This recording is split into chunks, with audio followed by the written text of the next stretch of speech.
Hello, everyone, and welcome to my 3-year AMA special. I'm here to celebrate my anniversary, and like with every year, I'm going to do a big AMA. This year, it is going to be huge. It's going to be huge. So many more questions than last year. So before we get started, I do want to mention a few things. I'm actually recording this intro after I recorded the answers to the questions. So I just wanted to say that I couldn't get to all of the questions this year, so I had to shorten them down. So if there were multiple people asking really similar questions, I kind of rolled some of the questions together into one. So maybe if you asked a question and you don't hear your name, but you kind of hear the answer to it, that's probably why. And there are a few questions that, if they were like a little too similar to a question that was asked last year and the answer hasn't really changed, I left those out too. So if you asked a question and you don't see the answer to it here, there's a really good chance that it was maybe in last year's AMA or the year before that. But without any further ado, I would just like to thank everyone so much. Thank you so much for being here. I can't believe it's been 3 years. When I first started this, I didn't think that I would be doing it this long. I was just kind of like, kind of messing around. Wasn't sure if I was ever going to get an audience or, have it pick up and build up into anything. And I'm really, really grateful for you guys. You might not know this, but doing this channel has changed my life for the better, I think.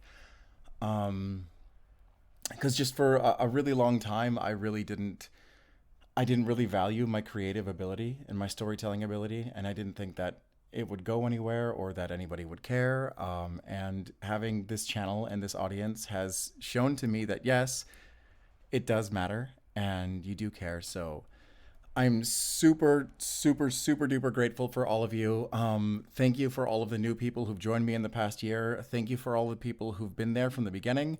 I do read all of your comments. I do notice your names. So there are people that I still see around my comment section that I remember from way back when I was making like Against the World back, back 3 whole years ago. So thank you guys so much.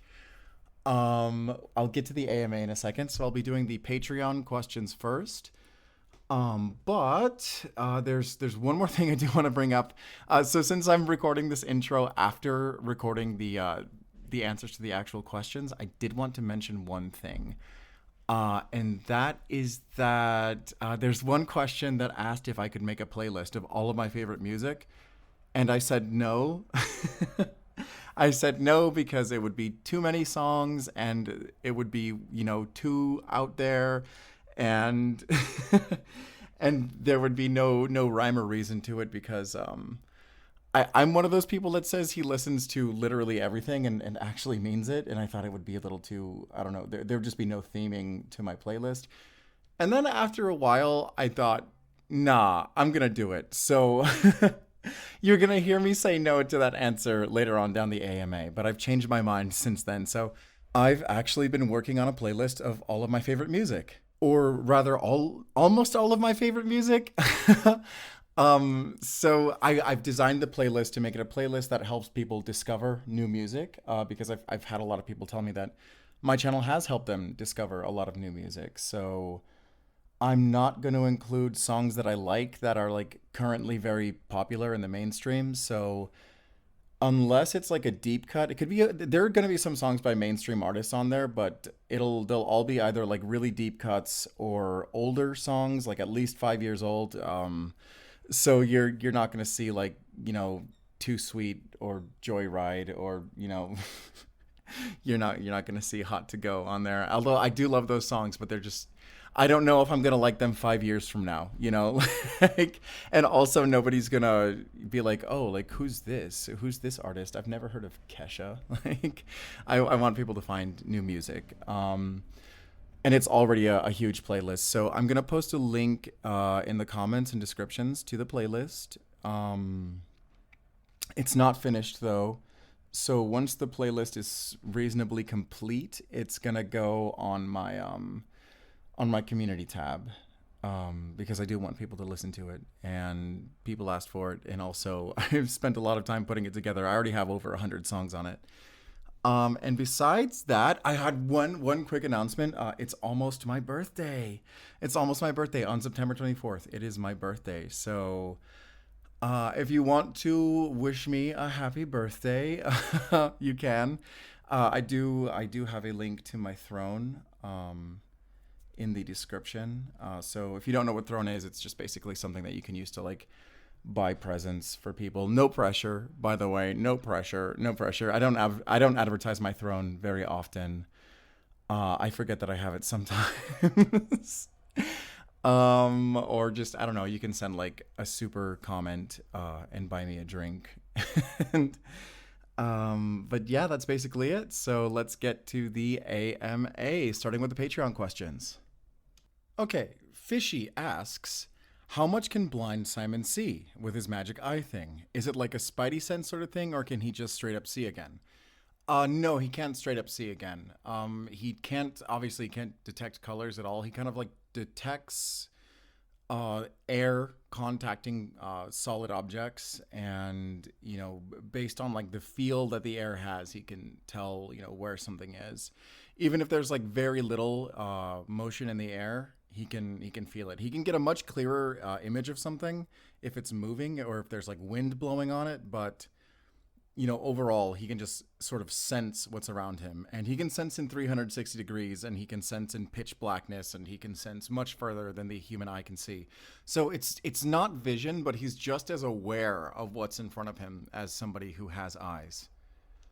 What are some of Raven's hobbies now that she is actually free? So I haven't like specifically like pinned it down. Raven will be returning very briefly in Neon Memoriam, but her story has kind of been told, and there's going to be another listener and another perspective in the next Neon series.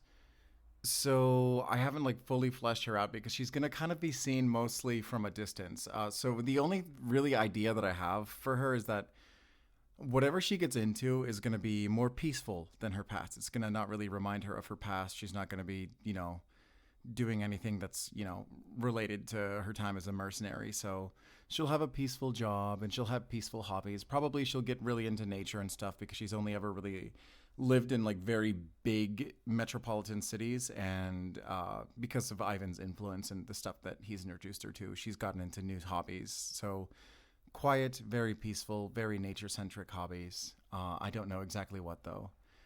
And will Ellie at least get a little mutilated in the Slash and Basher sequel? No, I'm still not over this.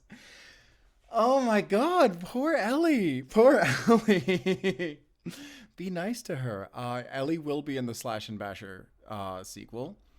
But I don't. This is one that I don't want to spoil because there's going to be like a significant time skip in between Slasher's death and resurrection. And the role that Ellie plays, I kind of want it to be a little bit of a surprise.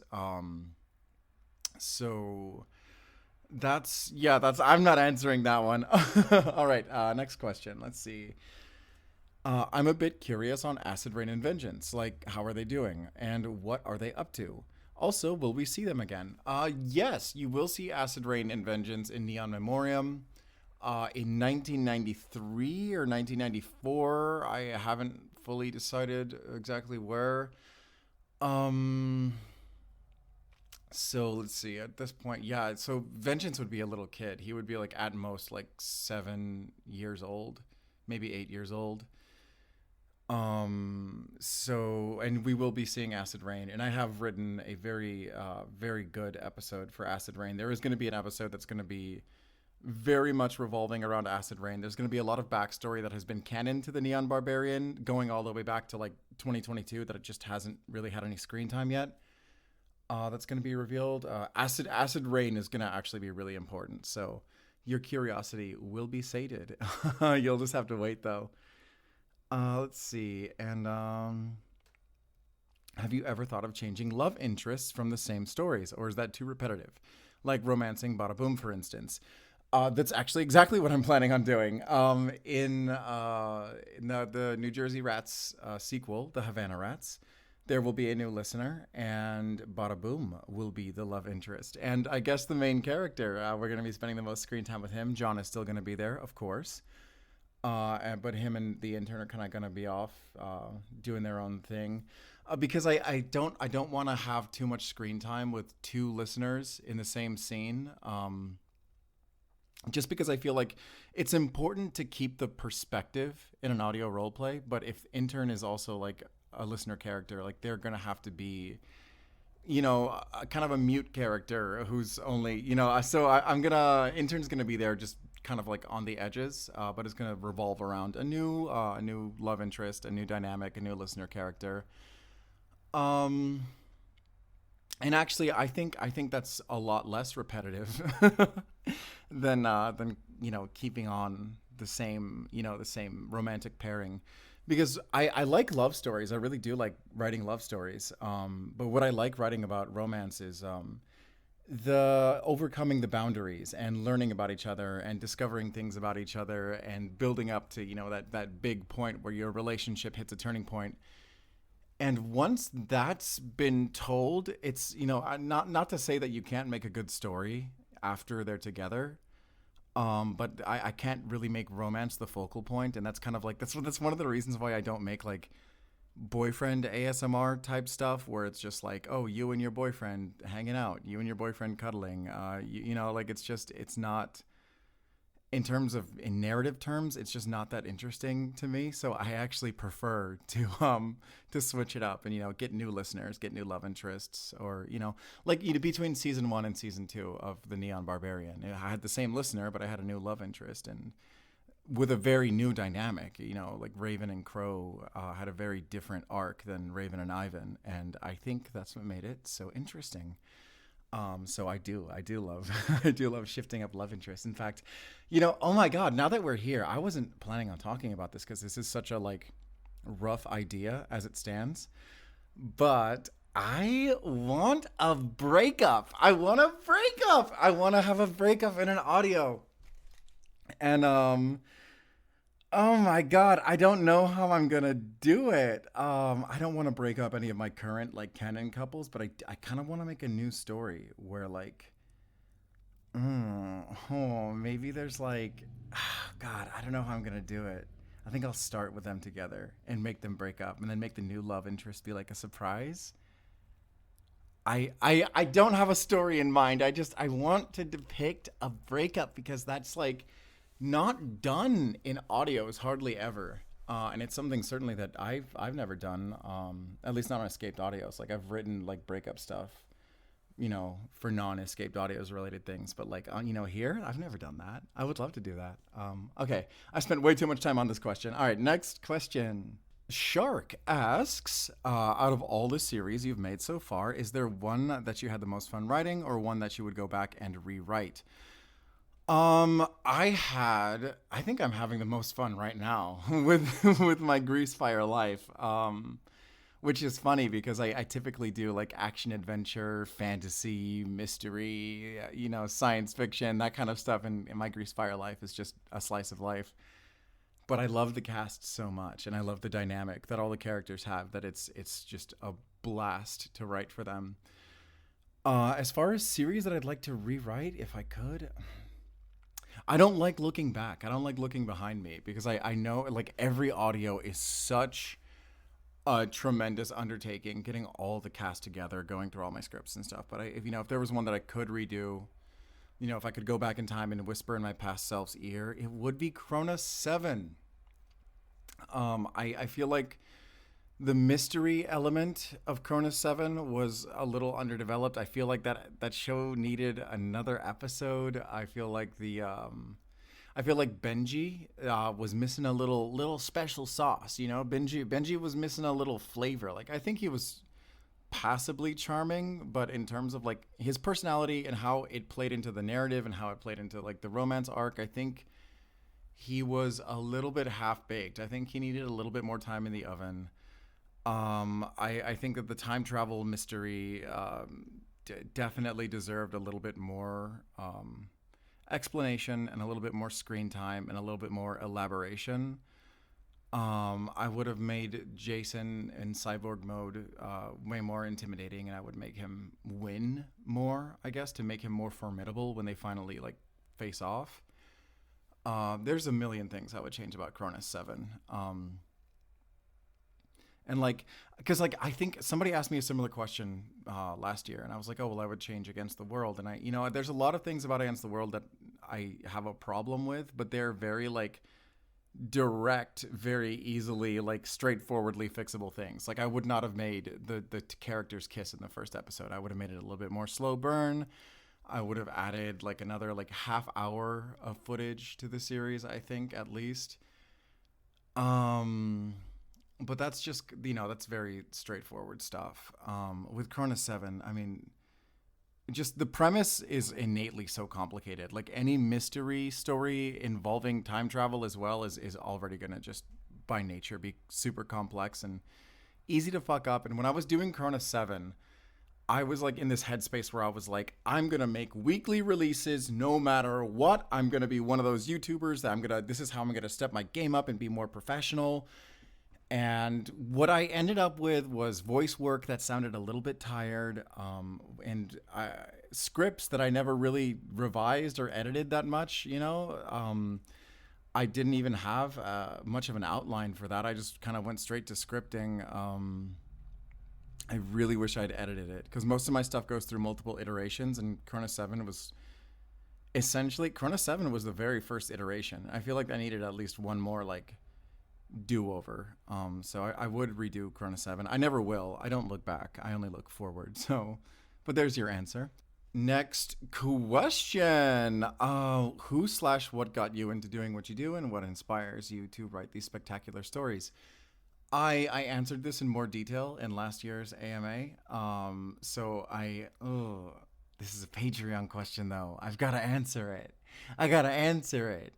I mean, I read a lot of books and I watch a lot of movies, and I have a big background of like media influence that definitely has inspired my writing.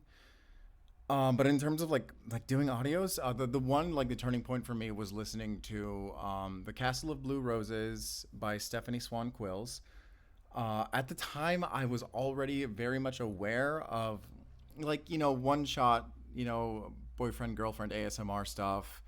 Very simple stories, comfort oriented, not really like plot oriented, not really many things with like conflicts and plot progression and things like that. But when I saw Castle of Blue Roses, I was just like, oh my god, there's so much you could do. You could get if you have a full cast and a script with like a conflict and a direction, and I was like, this is awesome. There's so much potential in this medium that is just like people have only barely started to touch.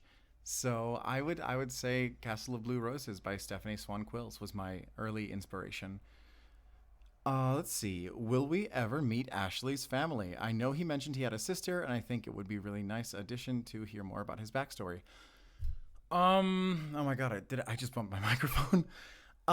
God, there was a deleted scene with his family, and it's not gonna be in my Greasefire life. It was a funny scene. But it was kind of a filler episode. It didn't really connect with the rest of the plot, and I don't know what I'm gonna do now because the actress that I casted to play his mom originally, I ended up casting to play Thad's college counselor, so I don't know who would do that. And the actress that I had to play his sister was like one of the other like side characters in episode 5. So like I don't know what I would do with that scene. The like my Greasefire life, like once it's over, there's still going to be more in that continuity. Even though it's going to shift gears and it's going to be from Thad's perspective in season 2. I might be able. I do want to have his family show up, and I do kind of want to have like, I don't know what I'm going to do with them though. I really don't. I think maybe I could like make a plot and like spin it around the fact that like Ash has been like desperately trying to keep his sister out of theater school, and like now that she's finally like applying for colleges, that's when he finally like breaks into movies, and she's like, oh okay, like Okay, weren't you the one saying that like this would never pay off? And I don't know, that could turn into something. That could be funny. I have no idea. I don't know. My original plan for Ashley's family being depicted has been deleted though. I delete a lot of my stuff. I delete so that's the name of the game, you know? All right, next question. If a super genate had a baby, would the baby inherit the powers? Kind of. Kind of. This is like kind of in the secret lore. But super genate's powers are in their DNA, but they're not genetic, if that makes sense. Okay, so the genes themselves don't matter for their powers. They're like inside of like what is informally called like junk DNA, like non-coding DNA. Um, and the reason that like that gives them their powers is it's magic, and the way magic works in these supernatural like escaped audios is that like magic is like contracts with beings from another world, and like the reason they have power is because their world follows kind of like different laws of physics where like to them from their point of view they don't have any powers, but like when they're interacting with us they can do like fantastical stuff that is just not possible in our world with our like laws of physics. So there's all kinds of different ways to like form contracts with them, and you know one of them is to write them into DNA. So super genates have like a contract with like otherworldly beings like Fae. Um, but just because it's there in their DNA doesn't mean that the contract is like actually activated. Like you have to call upon it. It has to be like needed. So that's why there's so many super genates in the wasteland, is because the wasteland was like so stressful and so dangerous and they needed their powers to activate. That the majority of people who have like super genate powers in like the Neon series are barbarians, are wastelanders. So there's a ton of people who do have super genate DNA that don't really know that they could potentially have powers. So that's why you have people like Asset and Killer Instinct, where like Asset had the gene, like she was born with the gene, but it had to be activated. That's why she was in the lab and they were putting her through all those like psychological shock tests and stress tests and exposure to psychedelic drugs and crazy stuff like that to try and like pull that out of her. But it wasn't working for her because her power doesn't work until she's like bonded with somebody. So like no amount of torment and stress and whatever the hell they were doing in that lab could ever activate her power until she formed a bond with someone. But yeah, so I guess you know if Asset and Walter had a baby, the baby could have super genate powers, but we would never know until they got activated. All right, so that does it for the Patreon and channel member questions. I'm going to move on to the general questions now. Mon asks, what are your biggest dreams for your channel? My biggest dreams for my channel is to push the medium of audio roleplay to the next level. I want to tell bigger stories than have been told in this medium. I want to make audios that appeal to people that maybe never thought that they would have enjoyed audio roleplays. I want to tell stories that have never been told before in a way that has never really been told, because this medium really does have a very unique style of storytelling that allows people to be imaginative in a way that you can't really be with books or movies or TV shows or video games. So I want to push the limits of what is possible with audio role plays, and I wanna make stuff that kind of crosses into, I don't know if I could say mainstream, but I do want to make stuff that pushes outside of the current like niche of audio role plays, if that makes any sense. And make stuff that people remember. You know, I want people to look back at my audios, you know, 5, 10 years from now and be like, hey, that was really important to me at the time, or, you know, that story left a big impact on me. I'm glad that I listened to that. So that's my goal. That's my goal. Push audio roleplay to the next level. Let's see. Which listener is most likely to commit world domination and set their lover as queen consort? That would be Walter and Asset, of course. Easy answer. Let's see. Next question. How did Ashley and Lexi meet?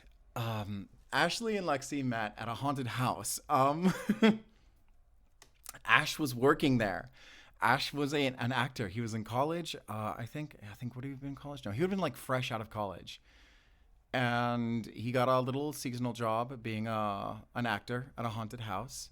And he saw Lexi, and she really caught his eye, and he kind of broke the rules a little bit by breaking character and finding her again and chatting her up, rizzing her up, kind of switching between being a monster and being himself. She found that very charming. She enjoyed seeing his two sides, him being like aggressive and scary, and also him just being, his little old self. And she kind of got excited that he was a little bit of a rule breaker, that he, went against his orders and risked his job to try and get her phone number. So that is how Ashley and Lexi met. It was at a haunted house. So their first interaction was him making her scream. Stacy, aka Raven, asks if you had to kill off one of your characters from people's minds, who would it be and why? That would be 1959 Walter from Final Broadcast. For a couple of reasons. Because there's two things, and it was because of me like not really planning ahead. Number one, he's named Walter, and that was like early on. I was just naming everyone after me because I was lazy and I didn't really have any plans to like have continuity and stuff. But his name is Walter, and so is Walter from Against the World, and so am I in real life. And I was just not being creative with names, and I really regret that I just gave two characters my name. And to make matters worse, Final Broadcast is in the Neon series. It's in the Neon lore, and so is Against the World. So I have two characters with the same name, separated by decades in the same like timeline. I just there's another thing too, is that Final Broadcast was set in 1959 because I wanted to use 50s music, and I didn't want to like pick like a random year in the 50s and like make sure that the song had come out by that year. So I was like, well, if I pick 1959, I get all of 50s music. So, because if it were up to me, I would have set it like a little earlier, like maybe like 1952, 1953, just to make it so that like the Neon lore makes a little bit more sense, so that like the Wasteland had a little bit more time to like exist as its own entity before like San Sequestro started getting built. So yeah, I would erase 1959 Walter, and just all of Final Broadcast. Oh god, I should just like reboot Final Broadcast like I rebooted Dr. Himbo. Whatever. Let's see. No, I won't do that. I don't look back. All right, next question. For the series My Grease Fire Life, do you have a reason to name the main ex-girlfriend Alexis? I was wondering because my name is Alexis and it's so trippy every time. LOL. No hate. Love the series to death. Yeah, Alexis is named after my ex-girlfriend's sister. And she, when she like went into high school, she started shortening her name down to Lexi. And we kind of like teased her for it. We were like, oh, that's such a like mean girl name, Alexis is so dignified sounding, and Lexi is such a like, it's such a like glittery like Regina George type of name. So I just always liked the way Lexi sounded for that kind of character. Her name was almost not Alexis. I was gonna keep Lexi, but after I had like written the outline, actually, no. I had written another script for another series called Fick Burger, which got like taken down and rebuilt into what is now My Grease Fire Life. And I had Lexi and Fick Burger. And then like not long after, I started hearing a lot of people talking about another audio roleplay character called Alexis from Redacted Audio. And I was like, okay, well, two characters with the same name, not a big deal, whatever. But then I found out that character was the ex-girlfriend of like one of the like main character like love interests, and I was like, oh no, that's a little too close. So I almost changed her name to Lexington because I was like anxious that people would be like comparing my Alexis to his Alexis, based on being the main character's ex. But like I thought about it more, and I was like, that character is like a vampire with a way different backstory and a way different role in the plot, and I nobody's gonna no nobody's gonna think that nobody's gonna think one character's a ripoff of the other, you know. So I kept Alexis. I just like the way it sounds. I was like, no, I'm not turning her. I was gonna turn her into Lexington, and I was like, Lexington is too much. I'm gonna I'm keeping Alexis. Like Lexington sounds like a little bit too like I don't know. It's I like Alexis. I'm keeping that one. All right. What was your inspiration for my Grease Fire Life? I guess my Grease Fire Life's inspiration was the script that it preceded it, which was Fick Burger. Um, and Fick Burger was inspired by my own life. No, Fick Burger was like a little bit. Fig Burger was very much based on like my like post college years and like all the confusion that came with that and the kind of dynamics that I had with my friends. And it had a very different plot. It had a very different plot. Including like the whole cheating like opening scene with Lexi that was not in Fig Burger. But yeah, so Fig Burger was a lot more similar to my life, and original Ashley was a lot more similar to me.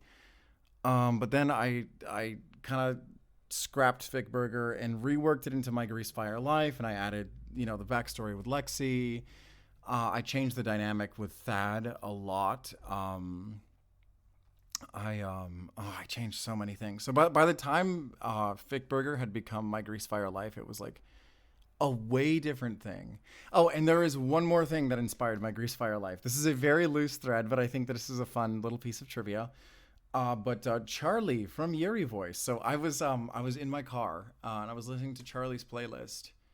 And I was just thinking like off the top of my head, I was like, oh my god, I can think of like three like pizza guys that are like pretty well known like audio role play characters, but I can't think of any burger guys. And I was like, I was like, what would I do with a burger guy? If I made a burger guy, like how would I make that stand out and be special? So that got my mind moving kind of like in that direction, and that started building me towards like the first outline of Thick Burger, which became the final draft of my Grease Fire Life. All right, next question. What helps you stay motivated when working on a series? I lose motivation all the time. I just have to be in the mood. There's a couple things that make me stay motivated. Number one is the fact that I have a cast, and they're all part of the story too, and I can't let them down. So I have to see things through. Another thing is, of course, the audience. So when I see people making fan fiction and giving their fan fit theories and posting their comments, getting excited for the next episode, like that really reminds me that there's people in my corner that, that I'm doing this for real people. You're not just numbers on a screen. So that does also motivate me. And if all else fails, if all else fails, I can get motivation from Jack Daniels.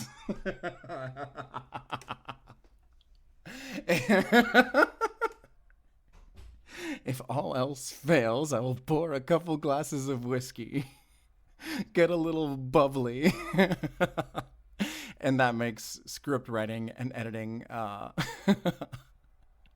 lot easier. That's bad. That's bad. I don't condone using alcohol to improve your work ethic. It's a bad habit. Don't do that. Oh my God. Oh, and that question was from Steph. All right, next question. Da-da-da. Daz asks, have you ever lived in New Jersey, or do you know someone from there? Because it's oddly very accurate to the point that it's scary. They talk like my dad, and I think that's pretty cool. Maybe I should stop bullying him for how he says water and Florida. Water in Florida. That sounded more southern. Let's see. Hold on. New Jersey. I cannot do the New Jersey accent. No, I've never been to New Jersey. I've never been to the East Coast at all. I am woefully under-traveled, like within the United States, because if I have time to travel, I'm going to Spain, where my family is, So whenever I have the time and money to go somewhere, like if I have to choose between visiting somewhere else in America and visiting Spain, I'm practically always going to pick Spain. So I just haven't been really to anywhere outside of California, except for like I've been to like Arizona and Oklahoma and like Nevada, but just Las Vegas. So like I don't know anything about the East Coast at all. I do have a couple. Some of the actors are actually from New Jersey, though. Jersey Boy ASMR, of course, is from there. Sincerely Him is also a proud son of New Jersey with a spectacular New Jersey accent. So, no, I don't. I do my research, of course. I did a lot of research. But I've never been to New Jersey. Let's see. Where do you get your inspiration from your audios from? I don't know. There's a demon in my head. There's a goblin whispering in my ears. I have a really active imagination. I just have a very childlike, super active imagination. And I'm always getting new ideas all the time, more ideas than I could possibly ever produce. I refine them, of course. I'll shoot them off my friends. My girlfriend has to hear every crazy idea I come up with. God bless her soul. I'm glad that she enjoys hearing me yap about like completely imaginary things that I haven't even done anything with yet. But yeah, I don't know. I'm just always thinking. I'm always thinking like, what if? Like I'll look at a piece of media, a movie, book, whatever, and I think like, well, what if, what if, what if, what if, and the what ifs will take me to new places. And I just love telling stories. I always have. So inspiration can come from anywhere. I don't know. The goblin is in my ears. The goblin is in my ears. I do not control it. I guess it's, you can't control when the goblin whispers in your ears, but you can control when you listen. So you just have to pay attention. You'll have like one curious thought and just follow that thread of curiosity, and eventually it will lead to a story. Next question. Anonymous asks, why do you talk like a teenage girl? Not hating, just curious if you get that a lot. What the fuck? No one has ever told me that I talk like a teenage girl. Do I talk like a teenage girl? I don't think I do. I think I talk like me. I don't know. I talk like me. What do I say? What are some girly things I say? I say like a lot. Like. But that's because I talk so fast and I have to slow myself down. And I'm also from California. What do I say? I say slay, girly pop, serve. I do like the little like the little colon 3 little like smiley face. That's kind of girly. What other do I really talk that girly? I have no idea. No one's ever told me this before. Next question. Can you truly pop and lock? No, I cannot pop and lock. I am very clumsy. My weight is very disbalanced. I'm very top heavy. I am a horrible dancer. So if I tried to pop and lock, I would embarrass myself. I have a lot of questions, but I really want to know what made you start all of this. You're as big of a fan as any viewer, yet you're also a content creator in this genre. You don't see that a lot. So what made you want to start making videos? I kind of already talked about what made me start in this video, and also I went into way more detail in last year's AMA. But thank you for noticing what a fanboy I am. I listen to a ton of audios. I really do. And I'm very drawn towards the ones that are really trying to push the boundaries of what's possible in the medium. So if you look at like, VAs like Desmond ASMR, Good Boy Audios, Saku, like a lot of those guys really push the edge, and I really do enjoy listening to their work. And they do inspire me, not necessarily in terms of like giving me ideas for plots, but they kind of inspire me with, how far they've taken it, how far they're setting the bar. And I really want to keep up, and I really want to also be pushing the boundaries. So I do love listening to other people. And when when I listen to an audio that really impresses me, that really amazes me, I'm like, oh, fuck yeah. Like, we got our boys are out there. It gets me, I get so excited. I love seeing my fellow audio roleplay voice actors and writers, reach new limits and reach new audiences. Like, I think that's super cool. Okay, next question. Have you ever gone into a story without having a concrete idea for the ending? If so, what was your writing process to figure it out?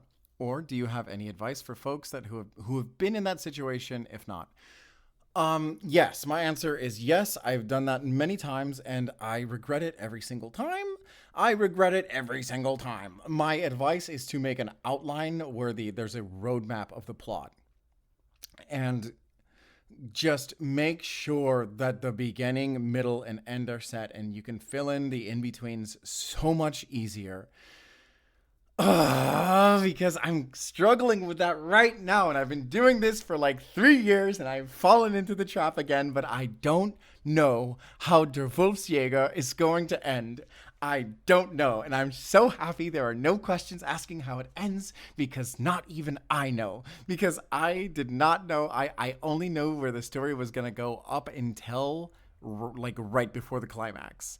And it's awesome. And it's so cool. Like, where it's going is so cool. Where it's going to get, I don't have a fucking clue. I have no idea. I don't even know. So I'm struggling because I have written 3 endings to the Wolfsjäger, and I hate every single one of them. None of them are good enough to be worthy of like what comes before it. Because like the like right before the climax, like the rising action right before the climax, which has been written and is in production, is so fucking good. It is so good. And every conclusion that I have like continued from there with is just garbage. And I'm like, Der Wolfsjäger would have been done by now if I hadn't made this fuck up.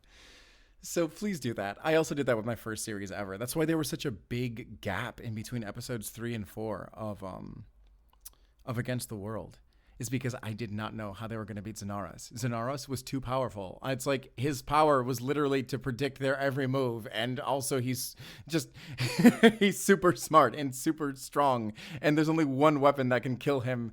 And God, I was like, well, how am I going to make them make a plan? You can't, you know, there's nothing you can do. So it took me forever to figure out how they were going to beat him. And I really wish I'd written an outline. Always write an outline. Always write an outline. Never skip the outline for the love of God. Okay. Next question. Is there anyone you've worked with on your channel or theirs that you think is really underrated, or multiple people? Yeah, I'll mention a couple. I mean, oh God, I work with so many people. I collab with so many VAs, and like I don't really like, I collab based on like how well I think they're gonna, work for the role, and not necessarily like, I don't care. I don't collab for like clout or cross promotion or exposure. Like I don't give a shit about any of that stuff. So a lot of the times I do collab with very, very small VAs. There's a handful that I would like to mention. Mr. Levau. I don't know how it's pronounced. That's so embarrassing for me. But he hasn't been on my channel yet. He will be eventually, God willing. He might even make some art for me. But I have been on his channel in his series Nexus. Very good. That's a very good series. It's very much like you can sort of like see the evolution that it's taken from it's very different. It's very different. Like I don't, you'll have to see for yourself, because if I try to explain it, I'll take way too much time. But Nexus got a little secret sauce. And Mr. Laveau, I think when we collabed, he had like 150 subscribers, like 1% of my following. I was like, there's no way you're so underrated. This is insane. I was like, I need to promote your channel. You're too he's really good. I'm really, really happy to have collabed with him and to have seen his channel grow. Sincerely Him is another one. He's been on my channel a lot. He's been on my channel from the very beginning. He's been in almost every series. You probably know him as Arrigo. You know him as the police officer who arrests Ash. You probably know him as at least like 3 different goons from Against the World. You know him as Benji's best friend Tavi from Corona 7. I already mentioned Arrigo from New Jersey Rats, right? He's been in so much of my stuff. He's a phenomenal voice actor. His voice talent is so good. His voice is unique and it's full of New Jersey flavor. And I really do think he deserves a bigger audience. Let's see, Dragon Song Studios, aka Riley Weeks, has been in a lot of my stuff. She is very underrated. She has a channel that I have featured on a few times too. I've even written a script for her before. So check her channel out. Oh my God, there's so many underrated VAs that just listen to the people that I feature on my channel because there's so many of them. It's there's too many to count. All right. Next question. Does it ever get hard to stay in character while recording? Um, no. But it is hard for me to speak German and sound convincingly German. Um, Goblin Frog asks, "How do you make audios? I'm a young broke VA that's still jumping into this, and though I've already posted my first video, I'm still unsure what I'm supposed to do. So, do you have any advice that you're willing to share?" Well, thank you for your time. I'm sorry this was long, but I hope you have a great rest of your day slash night. Yeah, no worries. It wasn't too long. If you're new, I definitely recommend doing some practice runs. Make something, listen to it, listen to every second of it over and over, find all the flaws, find all the errors, think like, what could I make better? Like, what could I do to make this sound more tactile? Like, what sound effect could I drop in? How could I voice this line? What could I put into the ambience? How could I rewrite the script to make it feel more engaging or natural? The first thing that you make is going to suck, and nobody should see it, and that's just how it is. I'm sorry to say that. And that's fine. That is fine. It is definitely not a waste of time to do something for the sake of learning and gaining experience and getting practice, so that when you make something that you finally do share with people, you leave a really, really big impression right off the bat. That's what you want to do. You want to make a big, big impression right away, because when you have just one audio, you're going to want to cling on to every single person who clicks on that video, because like the climb out from the first like 1,000 or so subscribers is it's a trudge. It's not easy. It's very hard. So you have to make absolute certain that everything you make leaves a mark. Like, you don't let it fade into memory. So go super super duper hard. And on your first audio, if you have to take a little bit longer because you're not too used to editing, and you're not really quick with it, and you have to delay it 1 week, 2 weeks, 3 weeks, 4 weeks, do it. Delay it, rework it, re-edit it, start it over from the bottom if you're not satisfied. Because there's no pressure. There's no subscribers waiting for the next audio. There's no boss that's behind your back telling you to like reach a deadline, right? So take your time, put a lot of effort into it, fuck up, fuck up, fuck up, fuck up, fuck up, and fuck up some more, fuck up 100 times until you finally, make something that that people will want to stick around for more of. That's my advice to you. My advice to you is to take it slow, take it easy, don't pressure yourself. Give yourself a lot of room to make a lot of mistakes, because you will make a lot of mistakes, and you will be like thinking like, oh, is this going to be worth it in the future? Because I put all of this work into it and I'm only getting this much attention. But understand that like the more you do it, the more experience you get, the faster you're going to get, the more naturally it's going to come to you, and the more feedback you're going to get from people. It builds up over time. So patience, diligence, and give yourself room to make mistakes. Okay, next question. Hey man, congrats on 3 years. I was wondering what genre is difficult to write for, and what vocal ranges are hard to grasp, if any. I can write just about any genre, pretty naturally. I think the most difficult genre to write though has got to be mystery. Mystery is very hard because you kind of have to to write a good mystery, you have to leave enough clues to make it possible for people to solve the mystery on their own, or at the very least be able to go back and think, oh my God, how did I not see that? So you can't just pull the answer out of your ass. Otherwise you wrote a bad mystery. But if you make it too obvious, then the mystery is gone. And it's not satisfying when it's finally solved. So writing that line is really hard, and I love writing mysteries, but I do not like publishing them because I don't think that my mystery stories are good enough.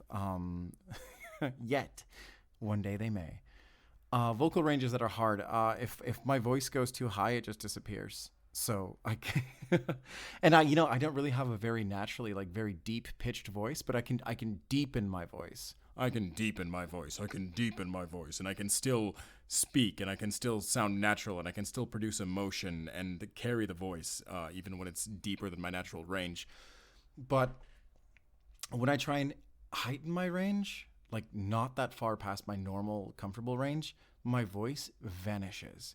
It's gone. It just disappears. My throat shuts. It's so weird. I hate it. I wish I could do higher things, whatever. It's not going to stop me from going to karaoke nights and singing songs designed for women that hit high notes. Okay, that's your answer. All right, next question. Next question. What kind of microphone do you use, and what app do you record and use to edit your audios? So I use a Rode NT2A microphone with a Rode single XLR interface. I kind of think that I should have gone with the Rode NT1A, and that's because like a lot of the features that I wanted on the Rode NT2A were like, because I wanted to be able to like switch between like recording modes, like between so that I could do like podcasts and stuff with like multiple people in the room. And I don't really use that for audios. I think the Rode NT1A would have done everything that I needed the NT2A for, or like everything that I need to like make audio role plays with, because I hardly ever use the extra features. So I could have saved $100 or so and gotten the Rode NT1A, and it would have been just as good. And for software, I use Ableton Live with a couple of add-ons. But for most of my audios, this is a very recent change. That's also what Desmond ASMR uses, and he was like, he like demystified it for me after I was like, I'm baffled. I do not know how to use Ableton Live or any of the add-ons, and like, he had to like explain it for me. But so I'm still actually getting the hang of it. But the majority of what I make is on good old-fashioned free Audacity. I love Audacity.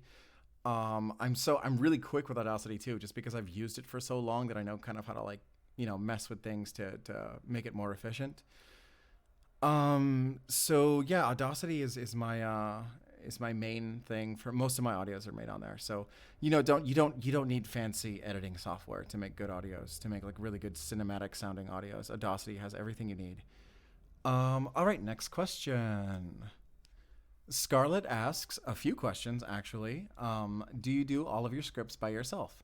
The answer is yes. Everything on my channel is written exclusively by me. I think that my writing is really what gives my channel its character and its flavor. So I kind of want to, keep it consistent, make sure that everything is written by me and has my style of storytelling in it. I think writing is my strength. I don't think I'm that good of a voice actor. I don't think that my voice is anything special. I don't think it really stands out. I don't think it's particularly appealing. I'm not the best actor. I'm not a bad actor, but I'm not like such a good actor that I would really stand out. But I'm a really good writer, so I will give myself credit there. So my writing, yeah, everything is written by me. Everything will stay written by me. That's like a guarantee. What is Alfonso's favorite flower? His favorite flower is the purple milk thistle, or also maybe the spear thistle would be probably tied. They're very similar flowers. They're not a popular choice for favorite flower, but he likes them. They're nostalgic for him. He used to pick them for Carmen when he was a kid, and he does find them beautiful despite their jaggedness. Also, do you have a favorite character you voiced from a collab? I'm gonna say either. I think I got it. It's Warden. Warden from Magic of the Heart Season 2 on Good Boy Audio's channel. I had a blast with that character. So much fun. It was so worth choking myself for. Close second would be Wilder from Scythe Audio's Villain series. And is there a character from outside of your channel that you really like? I'm gonna assume that you mean like from audio roleplay channels, like not fiction in general.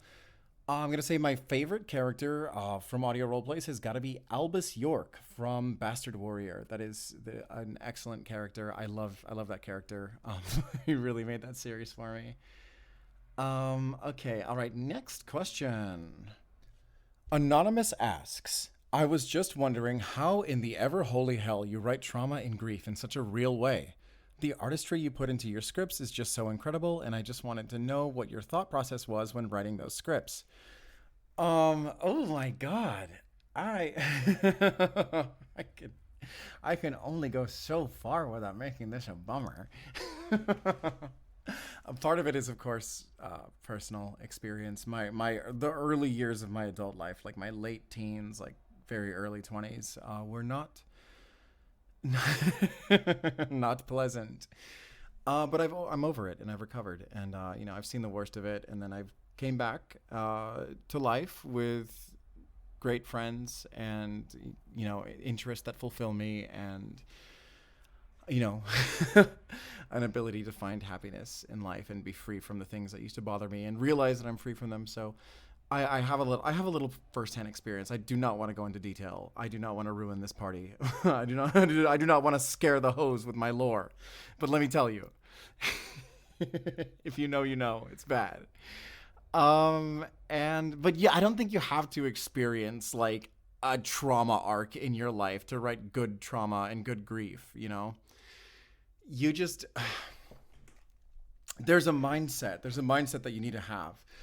And that is that like really badly written trauma and badly written sadness has a problem where they kind of stray away from like the ugliness of it. Like they want to make like a romanticized trauma or a romanticized sadness, a romanticized depression, and a romanticized loneliness. And it's like, if you want to write this well and in a way that feels real, you have to let your characters have a little bit of an ugly side. You have to let them do things they regret, and you have to let them push people away, and you have to let them maybe become a little bit worse before they get better. So a lot of people are so scared of making their characters not appealing or making their characters imperfect or making their characters do something that the audience wouldn't want them to do, will ruin them. So they're so scared of making them unappealing that they kind of flatten out the trauma into not the best kind of storytelling. So it takes a little bit of courage and honesty and patience to write sadness and fear and anxiety and trauma in a good way. And it's rewarding. It's rewarding because when you openly show the ugly side, when you show them pushing people away, when you show them lashing out and making mistakes and doing things they regret, it's that much more rewarding when you finally pull them out of it. So yeah, that's how I do it. All right. Somebody's asking real quick. Do you have any other socials besides YouTube? Yes, I have a Twitter, or I will not call it X. I have a Twitter. My handle's just Escaped Audios, all one word. I also have a Tumblr. And I'm really active on my Tumblr with like when it comes to fan interactions. Like I use the Twitter is mostly for like random thoughts and like networking with other creators. Tumblr is where I interact with the audience. You should definitely follow me on Tumblr.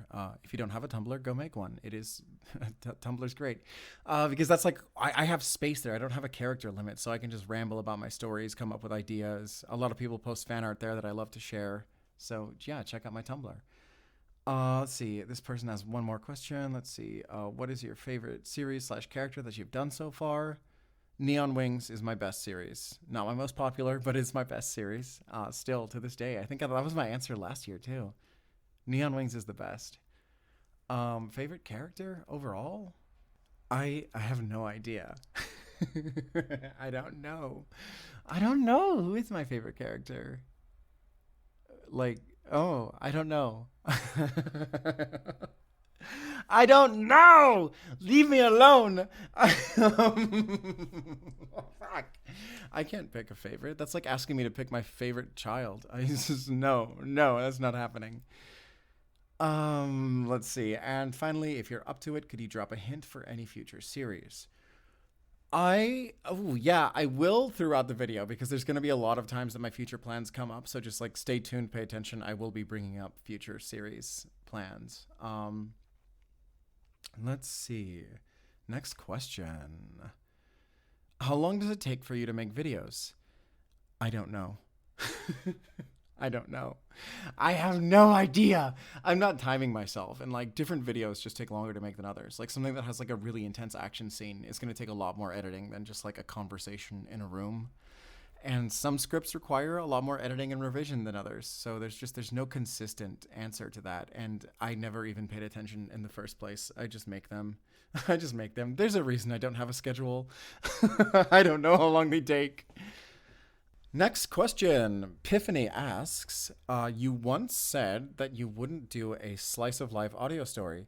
What made you change your mind to do my Grease Fire Life? Um, did I say I would never do that? I think I just said I wasn't really interested in doing like a slice of life type of thing. That I'm just more excited by like action, adventure, mystery, drama. Just like yeah. So like slice of life didn't appeal to me. I don't think I ever was like I'll never do that. Um, because I think at the point that I had answered that question, I actually had written a few one shots, like slice of life one shots. I never produced those scripts. I don't produce the majority of my scripts. That's just that's Hollywood, baby. But I had written slice of life, but I wasn't really thrilled enough by any of my slice of life ideas to actually produce any of them. But I just really like my Grease Fire Life. I like the characters. When I was outlining it, I was like, this is such a great cast that like the dynamic between the cast is gonna carry the series and is gonna make it interesting.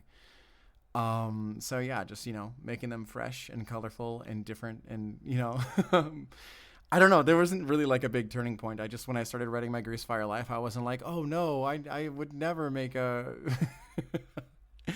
I would never make a slice of life. The one thing I said I would never make is I would never make boyfriend ASMR.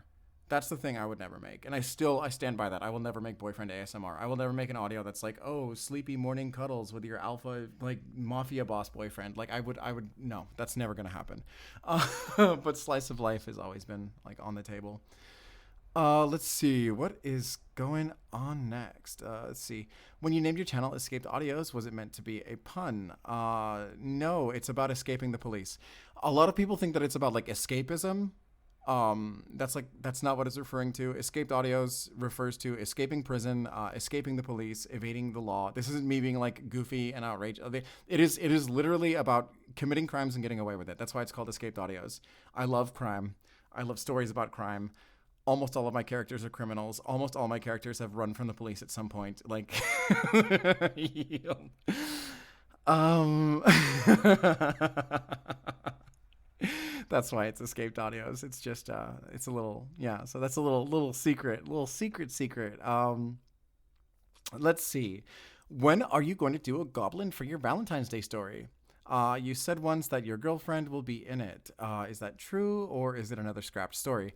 That's so funny. I was just talking to my girlfriend about that like a few weeks ago because we were like, I was like outlining it with her, and it's like I had a couple ideas for the plot, and I had like written the first outline, and I was like, this is missing a little secret sauce, like what So I went over it with her, and while I was like, working my outline.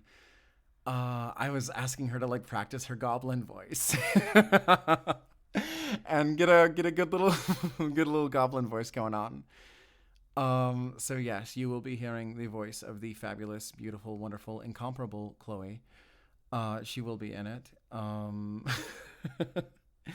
And yeah, I am gonna bring back Goblin. Goblin's been gone for a long time. He was gonna be in the Valentine's Day special, but I came up with the idea for the Valentine's Day special right before Valentine's Day. And then Valentine's Day came, and I was with my girlfriend, but I was on a date, and I was not making audios or thinking about audios. So Valentine's Day came and went. But I think I'm just gonna make the like audio. It's just gonna be called "Goblin Ruins Your Date." Sneaky Goblin Ruins Your Date, and it's gonna have nothing to do with Valentine's Day. I just want to make that audio because the script is so fucking funny, and I can't wait to make my girlfriend voice act because she's yeah, so I think I want to see your voice act. I'm gonna have so much fun with it. So, all right, let's see. Next question. Which is your favorite character to act in my Greasefire Life, Ashley or Thad, and why? Thad, of course, because Ashley sounds a little bit too similar to my natural speaking voice. There's a little bit of character and a little bit of flavor to his voice, but so Ashley's voice is essentially my voice with a little bit of neurosis sprinkled on top. He's just me on the edge of a mental breakdown. That's Ashley's voice, but Thaddeus is his own thing. So I like voicing Thaddeus a whole lot more. Same with like Jean and Bada Boom. Like Jean sounds a lot more similar to my natural speaking voice, and Bada Boom is just so far out. Like he's practically cartoonish. How different his voice is from my natural speaking voice. Are you going to make another season of Matador Gothic, the New Jersey Rats, Neon, or Neon Wings? If so, which story are you excited to continue or make another season of, and why? So Matador Gothic will kind of have two continuations. One is just going to be like the little one-shot epilogue episodes that I've already been making of Matador Gothic, like now and then. I had one in the works a long time ago, but I had to keep pushing it onto the back burner because Carmen's voice actor, Rena, you might know her as Lexi, was like a bunch of shit was happening in her life, and I couldn't get her on. And I was like, I'm not gonna make this episode if I can't get the whole cast back together because it's gonna be like a wedding. You know, I need to have Carmen. I need to have Rampage. You know, I need to have I need to have Hugo. I can't. I need the if I can't get those three VAs, I'm never gonna make that episode, and it's just not gonna happen, and that's fine. And the other reason is that I could not come up with like a good enough script to justify the wedding episode. I couldn't come up with like a story for it. I couldn't come up with any story other than they go to a wedding and they get married. And that sounds like the lamest shit ever. That sounds I'm not gonna like these audios take a long time to make. Like for me to make like a 30-minute audio, I have to spend like like at minimum like 6 hours editing plus, coordinating the cast, writing the script, voicing the lines. Like I'm not gonna do that just for like a straight line of they go to a wedding and then they get married. The end. No, that sounds like the worst thing ever. And like the only ideas I could come up with is like, oh, what if vampires attack? And I'm like, and there's like an action scene and they like get married in the middle of battle. And I was like, oh, that's really corny, but I don't care because Matador Gothic is already like a little bit campy. So like, fuck it, why not? But then I was like, what would the vampires' motives be? Why are they attacking other than just to attack? Like, are the vampires gonna matter? Will they be developed? Where's this gonna go? I don't like it. Then I was like, maybe I could write like more of like a personal story. Like maybe it could be a very intimate moment between like the guest and every character but Alfonso, and you could kind of get like a window into how much she's developed, in the years since Matador Gothic, like through that, and that could like be the story, and then uh, I don't know. I would need there to be like a conflict or a goal or just like some direction for the story to go in other than like go to a wedding, get married. So that's why there hasn't been more Matador Gothic, but I've lingered far too long on this. The other thing is there is a Matador Gothic universe sequel. Alfonso and Guest will not be in it on screen. I'm probably gonna call it Vox Gothic. It takes place. Oh my god, how long after? I think like 25 or 26 years, like somewhere between 25 and 30 years after Matador Gothic is when it takes place. And there's gonna be, it's gonna be a very different story. It's gonna be a horror story, a dramatic horror story. I'm just gonna talk about Vox Gothic. Fuck it. So Vox Gothic is the I guess kind of Matador Gothic sequel. Not really though. It's more like another story in the Matador Gothic universe. But it is going to be about two vampires. It's going to be kind of like a horror story, but from the perspective of the vampire, where the monster, the fear is the vampire slayers. The vampire slayers are like unstoppable and terrifying to them, especially these vampires that are new and don't quite know what they're doing. So the story follows Booker, my character, the speaker, and his listener, who I'm probably going to nickname Voxy, and they're kind of like living in this compound, and they got turned into vampires to basically like be human shields for a bigger, more important vampire. I guess they're not humans, vampire shields. They're supposed to like be in the way to be cannon fodder to distract the attention of vampire slayers, and they know this, and they kind of like, some of them are excited to be vampires. They're like, yay, eternal life, and also like, I think vampires are cool, and blah blah blah, and the others are like, no, like our lives are over, we're fucked. And the characters are already established couple, but a very new couple. They're not quite in love. In fact, their relationship was very shallow up until now. They looked like they were going to just be like a little summer fling. But now that they've both been turned into vampires, they're stuck together and they have to figure out what they're going to do in life. And everything gets turned upside down when Diego Villalba, Alfonso's oldest son, who is at this point in the story like 20 something, finds them, and they are in so much fucking danger.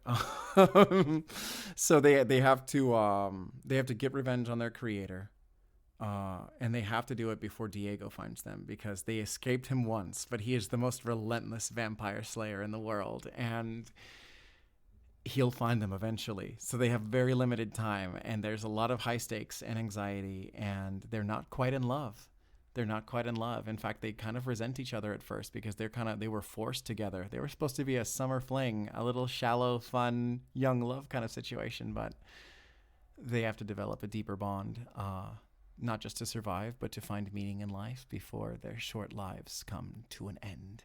That's gonna be Vox Fuck Gothic. I'm so excited for it. I'm gonna probably put that out after I do the Slash and Basher like sequel trilogy, because that's gonna be a big story. There's also gonna be like some original music, because well, I shouldn't talk about this yet. You'll see. There will be original music in it though. Okay, I talked way too much about that. New Jersey Rats is also getting a sequel, but it's going to be called The Havana Rats. It's going to be from the perspective of a new listener who is Bada Boom's Spanish tutor. And Neon Wings is getting a sequel called Neon Memoriam. Again, there's going to be a new listener named Swan Song, and Crow is going to be a ghost. A whole lot of stuff, a lot of sequels. I can't guarantee when they're coming out because I'm gonna have to like balance out the sequels with the old ideas. But I think like I don't know about the Havana Rats being like the end of the Rats, but Neon Memoriam will be the end of Crow and Raven and that's gonna be it. Neon Memoriam's gonna be the end of Neon. Let's see. Let's see. If Jean never watched The Sopranos, then how, pray tell, is his customized for Ricky ringtone The Sopranos theme song? He did watch The Sopranos. When he said that he never watched The Sopranos, that was in episode 1.5. And when he gets that call, it's in episode 3. So Bada Boom made him watch the show. And he did like it, so he made it his ringtone.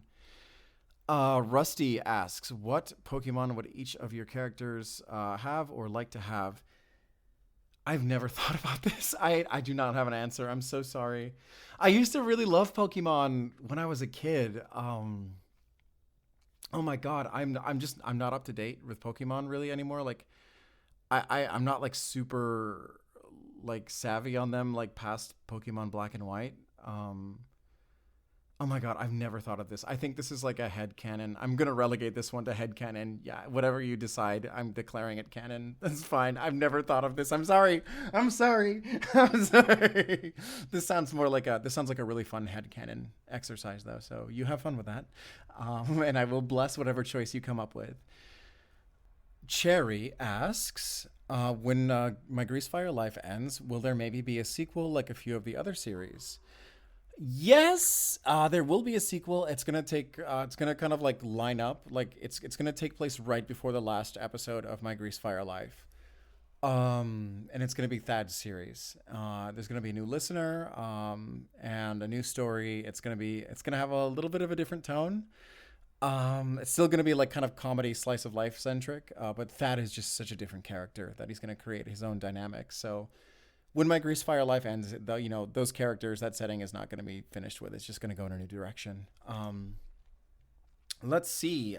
Next question. Are all characters in the same universe or connected in some way? No, not all of them. And it's kind of a mystery to solve which ones are connected and which ones aren't. So like the Neon Barbarian and Against the World are connected. Matador Gothic and Der Wolfsjäger are connected. New Jersey Rats and My Greasefire Life are connected. So it's not everything is connected though. So like you'll see, it's kind of a mystery. But yeah, not everything takes place in the same universe.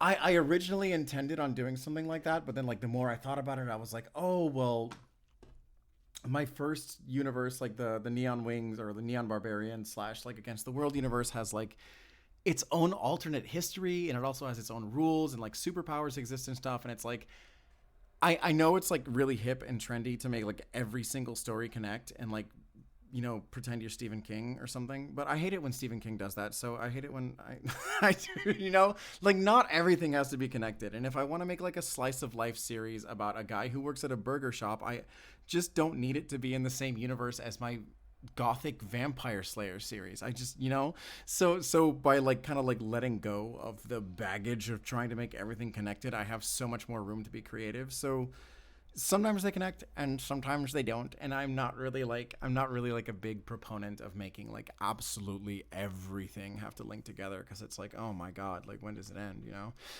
Okay. Next question. What languages do you speak and or plan to learn? I am a fluent speaker of Castellano Spanish and American English.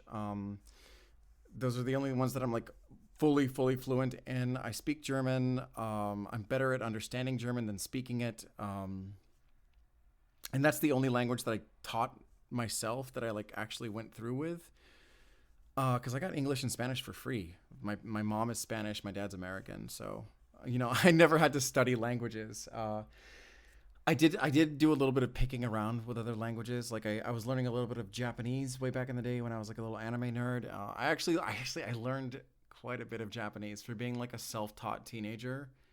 I learned quite a bit. I did not get nearly as far as I did with German though. I learned a little bit of Italian, a little bit of Portuguese. I can understand Portuguese. I can understand Italian. I can't speak them, but I can understand them if I like pay really close attention. Um, any other languages that I've like ever really studied? Not really.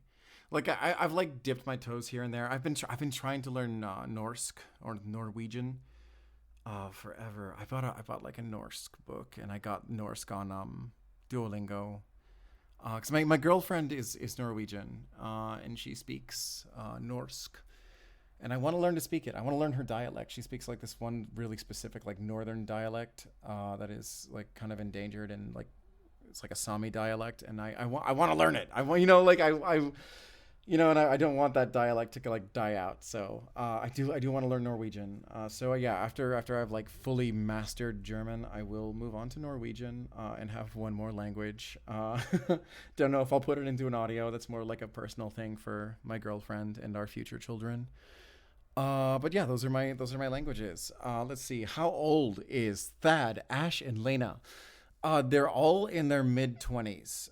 The only one in the main cast that isn't in their mid 20s is Duke Dandy. He's like a little bit younger. I think he's like 21 or 22, but everyone else is between like 24 and 26. And I don't remember who's who. Yeah. Next question. I'm curious about how you make the kissing sounds in your audios. LMAO. LMAO indeed, my friend. So what I do is I make a little mouth with my hand. Like, my thumb is my lower lip, my index finger is my upper lip. I have space, to put my lips across them, space for my tongue if I want to move it around. And I kiss my hand like a fucking 13-year-old girl practicing for her first kiss before the dance. But I full send it. I am fucking passionately kissing my hand. And it's funny because I've had a few people like bring that up, and they're like, "Oh, isn't that awkward?" And I'm like, "No, not at all. Like, it's no more real and no less fake than any of the other sound effects I make. All of the like so I already like." Like I'll make bone breaking sounds by like crushing a vegetable, and I'm not gonna be like, oh, this is so awkward. I'm not really crushing a bone. Like I'm making sound effects. And as somebody who has done stage kisses before, that is awkward. Doing a stage kiss is awkward. Doing it in front of people is awkward. Like that is weird. That is something you have to like psych yourself into getting over. Kissing your hand in front of a microphone, not awkward at all. I don't know why people think that like what, who am I going to be embarrassed for? I'm in my sound booth alone. No one's judging me. I'm just making out with my hand. God, that's a long shot from the weirdest thing I've ever done. I've done far stranger things. I have done far stranger things, my friend. Oh, God.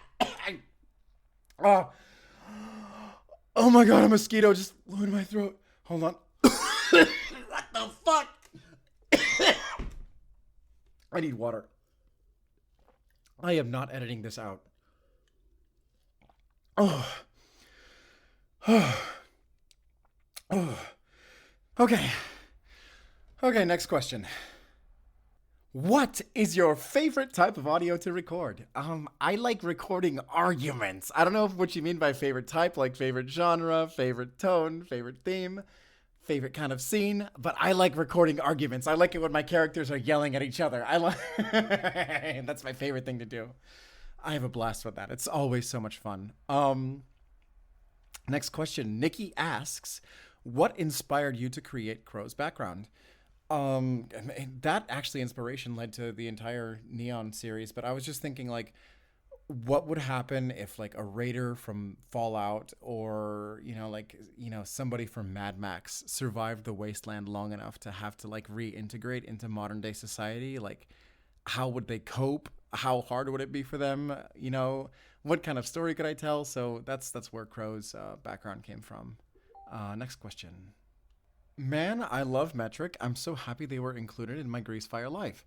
How did you hear about them, and how did you choose Risk as the right song for that scene? I found out about a Metric through Help I'm Alive, like forever ago, a long, long, long time ago. I loved that song. I was like obsessed with it, and then I decided to listen to the rest of their discography, and that was ages ago. And then I came back to them recently, and I was kind of catching up on like their deep cuts and like their songs that had released since I had stopped listening to them, and catching up. And Risk really stood out to me as having like potential for like a really good dramatic moment, especially because there's that like that little pause before like the guitars come in the second half. It's just so it's so ripe. It's so good. So I had to use Risk. I actually I kicked out the songs that I was gonna use. I had like a Mitski song that I was planning on using for that scene, and I was like, I'm so sorry, Mitski. I'm so sorry, Mitski, but you're getting knocked out by Risk here. You've had enough screen time, Mitski. Okay, next question. Let's see. What happened to Tricky Ricky, Giovanni, and Arrigo after Bada Bing Bada Boom Guy, Jean, and the intern left? So Giovanni and Tricky Ricky are in jail, and Arrigo is out of jail, trying to climb the ranks of the Bilardi crime family. Now they don't have a boss; like they have like an underboss who's like in charge. And there's like a bunch of other capos that are trying to like fill the power vacuum. Arrigo has not climbed that high. He's not even made yet. So he's struggling. He's struggling. He's fucking up. Anyway, he sold the rights to his life story to a movie studio, but he lied a whole lot. That's what he's doing. Let's see. Is Slash coming back? Because I for real miss my serial killing girl slash guy. Yes, Slash and the Basher are coming back for a series called My True Love is Dead. I can make no guarantees because my schedule never goes according to plan, but I do want to get them up and running around like mid October, like around spooky season. So I want it to be like a 3-part trilogy. We'll see. And is there any hidden lore or Greaster eggs? Is there any hidden lore or Easter eggs in Greasefire Life or New Jersey Rats from your Supernatural series? No. They have nothing to do with my Supernatural series. They are untouched. They are in their own world. And I don't want to give people like I don't want to make them think that they're connected because they're not. Let's see. I love your audios. Don't go poof on us and disappear. I will not go poof on you. I promise. Anonymous asks, which series would you actually want to see on the big screen in cinemas? I think Matador Gothic would be the one. I've thought about some of my other shows maybe being like TV shows, but I've only really thought of Matador Gothic making a good movie. And have you ever stayed speaking as a character after recording a video? No, but every now and then I bring out my voices when I'm like screwing around, when I'm like talking with my friends and I want to be like a little bit silly. I might slip into one of my character voices, just for fun. It's not because I get stuck in character though. That's silly. That's not a thing. That's silly. That's silly. I don't do that. Someone asks, have you ever had any scrapped audio / series you wanted to do but decided not to? I would love to see some. Yes, I have an abundance of them. I go way more detail in last year's AMA, and of course there's new ideas that I still have not made. God, there's one, I guess the ones that are scrapped are scrapped. Like they're never going to be seen again. Sometimes little bits and pieces of them might come back. Like my True Love is Dead, the sequel to Slash and Basher. That one is that was going to be a totally different series. And then I decided to repurpose it to make it the sequel to Slash and the Basher, I changed a lot. I changed so much that like only like the very beginning and very end like have the same plot, with the addition of like the backstory of Slash and the Basher and yada yada. But yeah, that's a series that I'd come up with around I want to say late 2022. And like I'd outlined it and everything, and then after I was done outlining, I started to like draft the first episode, and I was like, I don't want to do this. I'm just I'm not feeling it. But then I started thinking about it again when I was like, what am I gonna do? With Slash and the Basher, because I told Scythe I would do the reddening. So like everybody gets killed in the reddening, but then everybody gets brought back to life. But before I didn't know they were gonna get brought back to life in the reddening. I agreed to it when he asked me if he could kill some of my characters. I said you can kill Slash and the Basher because they're my only characters that have the ability to resurrect, and that's why like I agreed to it. But then so I decided what I would do is I would make it so that after the reddening, time turns back for everybody but Slash and the Basher, because they are not part of Scythe's universe and they follow different laws of logic. So I was like, where am I gonna go with this now? How am I gonna bring them back from the dead? How am I gonna make their death have consequences? And then I was like, oh my god, the plot of My True Love Is Dead would actually fit so well in here if I just like changed out a bunch of parts and like rewrote it. So, some scrapped series can come back. Oh my god, yeah, watch the second anniversary AMA. I go into way more detail about my scrapped series in there. There's a couple more that I didn't bring up. I don't want to get too far into them though. Like I wrote like an industrial era fantasy story that was really cool, that like takes place in like early 1900s or like late 1800s Chicago, but like in a world where like elves and gnomes and monsters and stuff exist. That was a cool one. I think that one's going to be on the shelf forever. I might talk about that someday, probably on my Tumblr or something. That would take way too much time here. I still have so many questions. But yeah, that's the answer to that. Let's see. Have you ever had any thoughts to try and record one of your scrap series or audios? Oh my god, no, that I basically just answered that. How tall is Ashley? Ashley, I think is 5'10" or 5'11" around there. Well, like I'm gonna say like 5'10", 5'11". Not quite 6 feet tall. Let's see. Lilac asks, "What's the worst script idea you've ever drafted slash done?" Ooh, I most of my script ideas that I throw away, I actually like. I really do have to kill my darlings when I cut them. What are the ones that I really don't like? I'm gonna say there's two really bad ones. Um, I think they're both worth mentioning. The first one is the first sequel idea I had for the Neon Barbarian. It takes place in hell, and Crow and Louis's punishment is to like live together in hell, and they're like part of a reality show. It's like the most popular reality show in hell, and they're really popular, and they have to keep performing this like wacky like reality show where these two guys that hate each other are roommates. And eventually Crow breaks out of hell, or not out of hell, he like breaks out of his like reality show studio and forces Louis to come along with him while he goes on like a doom guy rampage on his way to Satan, who he beats up and makes him allow him to visit Raven one more time.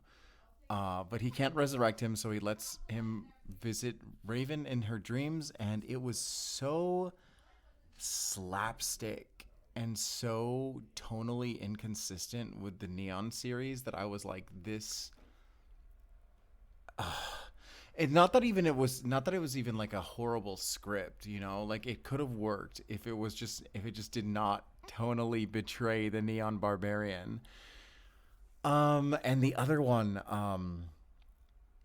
other one that I really didn't like that I got rid of was a script that I based off of a Dungeons and Dragons campaign that I ran. I was a dungeon master for a long time before I did audio role plays, and I picked my favorite story to try and turn into an audio role play, and it didn't work. It didn't work. I didn't like. I had to like condense multiple player characters down into like one or two characters. A lot of the like actions they took and like quests they went after, like in game, they were kind of like little simple MacGuffins that like work in a game, but that just aren't really compelling when it comes to storytelling. And I kept trying to work it and rework it and get it to work, and I just eventually just accepted that like just because this was a good D&D story, that doesn't mean that it would be a good audio roleplay story. So I kind of had to throw that one away. All right, next question. Anonymous asks, in creating a plot, is there a particular place that usually inspires you to create a series, and what makes that place feel special to you? I have two places where I like to write, besides my room. One of them is a cafe that's kind of like on the way, like home from work, called Viento y Agua. It's just got like nice vibes. It's like, run by the owners. It's it's very, there's a, art made by people from around the community in there. It's very much appeals to my hipster artsy side. And the other place where I like to write is a dive bar near my house. It's a dive bar that like specializes in catering to like third shift dock workers. So like everything's cheap. It's very dirty. It's very grimy. There's always a bunch of like surly middle-aged men there. It opens at 6 a.m. because like people who are getting off of the like graveyard shift on the docks come after work, and 6 a.m. for them is like 5 p.m. for everybody else, and they go and get their drinks. And that place is so rowdy and noisy, and I love noise and chaos, and like I like a little bit of mess around me. I don't like having a quiet workspace. I like to look around at the people around me. They're all very colorful personalities there, and they have coffee. They have a little dirty little coffee pot that is the worst coffee you've ever had, and it's dirt cheap, and I love it. If I'm feeling a little frisky, I might get a cocktail. Don't tell anyone. But yeah, that's I like to go there when I want like a little bit of noise when I'm writing. Besides that, I don't know. I take my laptop around with me. My job has me like moving around pretty often, so sometimes I'll just like whip my laptop out in a park or near a beach, on a hill, anywhere where I have like some stimulus around me, some like a little bit of noise, a little bit of like, a sense of like kinetic energy around me that really gets me motivated to write a lot more than being inside of my room. I don't think that I have really good ideas when I'm in front of my like desktop computer in my room. It's I like some energy around me. Okay, next question. Do you not like Mitski IRL? No, I love Mitski. I am obsessed. And oh, there's a lot of questions in this next one. Okay. One, how do you manage to prioritize or manage your life and your channel at the same time? And do you ever hope for your audio series to one day become their own movies or visual series? I'll start with the first one. So I don't know. I just kind of squeeze it in whenever I have time. I don't have a schedule. I can't keep a schedule. Like between having a job and a life, and the fact that a lot of my audios like involve a lot of uncertain elements. Like I don't always know when my collab lines are gonna come in.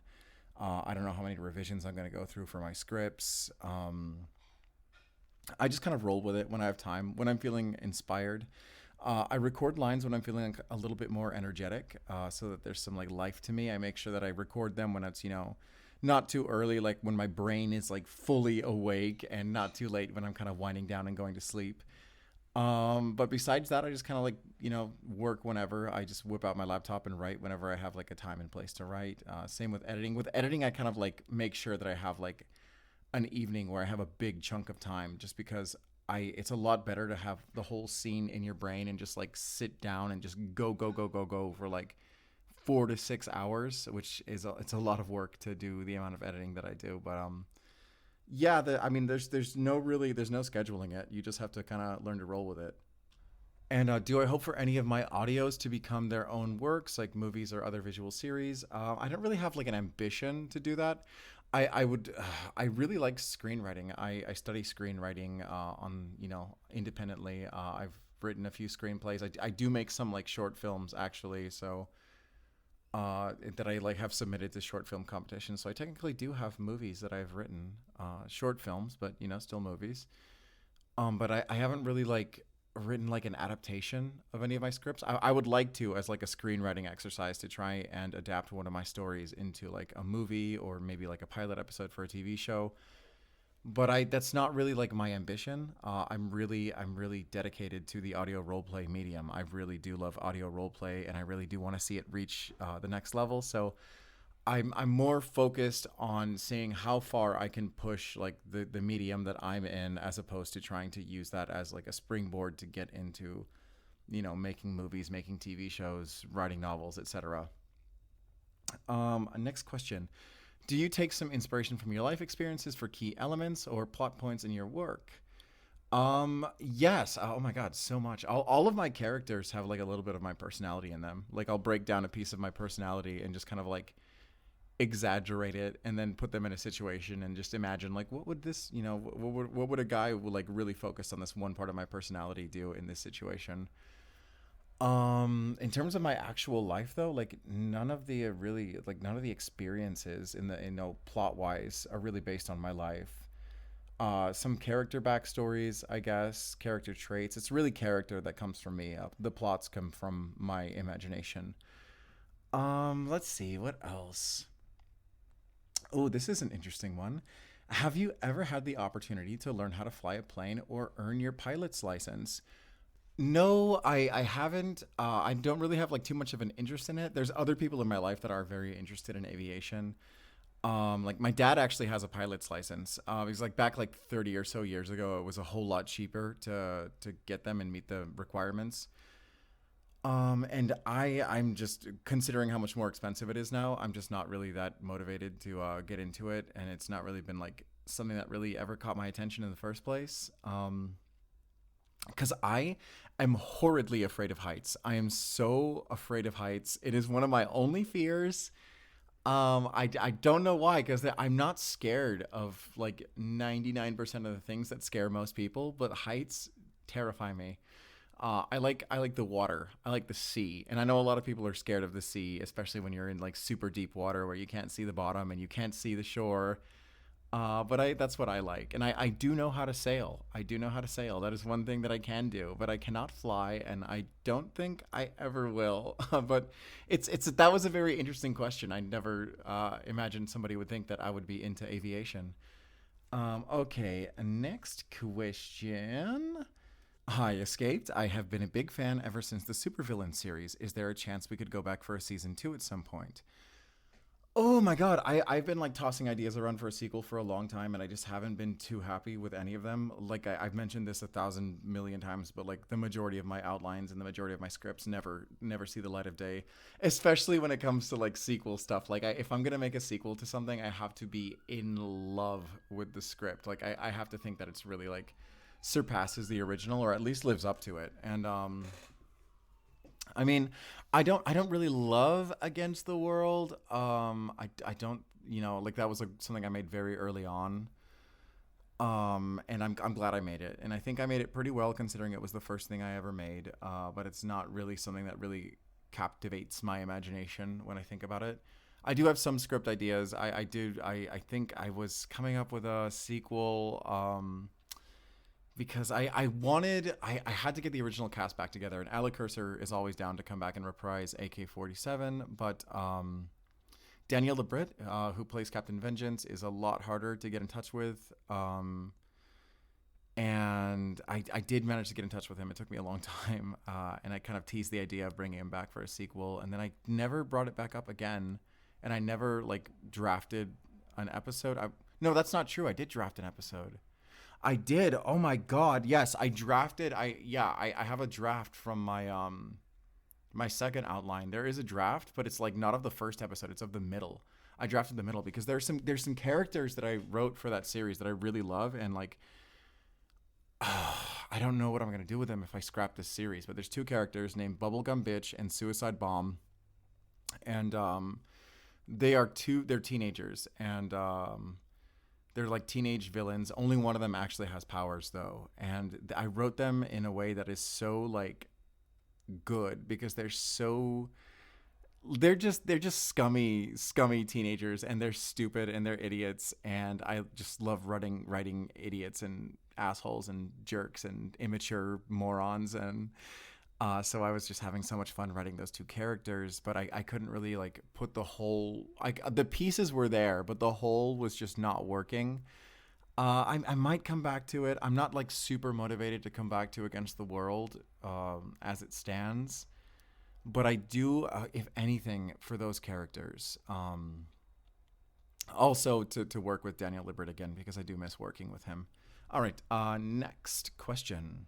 Will we see more of Stacy in the second season of the New Jersey Rats? Yes, we will. She will be in the Havana Rats. I don't intend to have her show up in episode 1. I think I'm going to wait until at least like episode 2, maybe episode 3 of the Havana Rats. So like the New Jersey Rats, what I made was like really long episodes. I made 3 really long episodes. With the Havana Rats, I want to make like shorter episodes, like maybe like 15 minutes on average episodes, and instead of like making like 3 long episodes, making 6 shorter episodes. So I think I'll have her pop in around episode 2 or 3. I do have like a whole story in mind for Stacy, and I know where her character arc is going to go, and I know what dynamic she's going to play. And there's a huge time skip between the New Orleans Rats and the Havana Rats, so she's changed. Her dynamic with the other characters has changed, and I do have a whole lot of fun ideas for Stacy. I'm gonna have a good time with her. Yeah, so you will be seeing Stacy. You are gonna have a blast when she finally comes back. Be patient though. Just because I have outlines for like 2 episodes of the Havana Rats, or like I have like 2.5 outlines and like half a draft right now for the Havana Rats, and for this series I kind of want to like probably draft the whole thing before I like make an episode, just because like, like I don't know. I want to make sure that I have like something like in my hands. So it's gonna be a while. I don't want to promise any release dates, but the Havana Rats is happening. I do love the Rats. I do love Jean and Bada Bing and Bada Boom and Stacy, and like I do miss those characters. So Atonal is down to reprise Bada Bing, and Ella Cursor is down to reprise Stacy. So I have my main cast, and yeah, so it's gonna happen. It's gonna happen. You're gonna have to be patient. Next question. How do you come up with listener nicknames in order to avoid using "Hey You" when addressing them? Love your roleplay audios. They are really immersive. Thank you, Anonymous. How do I come up with them? I just maybe I have like a template. I have like a list of like things to avoid. So I make sure that the listener has a nickname that can be used by anyone. And I noticed the main like naming convention in audios. Is to, because a lot of them are so like relationship centric, like boyfriend audio type stuff, that a lot of the nicknames can really only be used by the character's partner. So like names like, honey, sweetie, darling, dear, whatever, like those kinds of names. That's like that's what most people use, and I don't like that. I don't like that. So I'll think like, okay, well, what role do they play in the story? How many people acknowledge this role? Is there a moment where they can get a nickname? Would that nickname stick? How far would it go? So like, for example, in my Grease Fire Life, Ashley just kind of like impulsively nicknames Denny's after the place where she works, the place where they met. And it sticks with that, and that kind of like keeps on. But like, not everybody calls her Denny's. Like, Lena calls her Denny's girl at first, before like before the Denny's nickname sticks. And throughout the series, Lexi calls her waitress. Because she wasn't there when Denny's got her nickname, and she wasn't like hanging around that crowd, so she calls her waitress. So you can have like, you need a little bit of like flexibility, a little bit of like contextual information.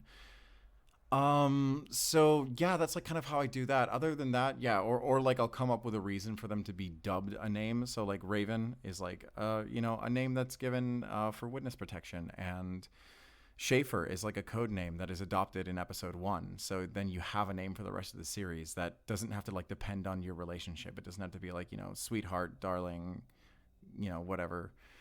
So yeah, that's how I pick my names.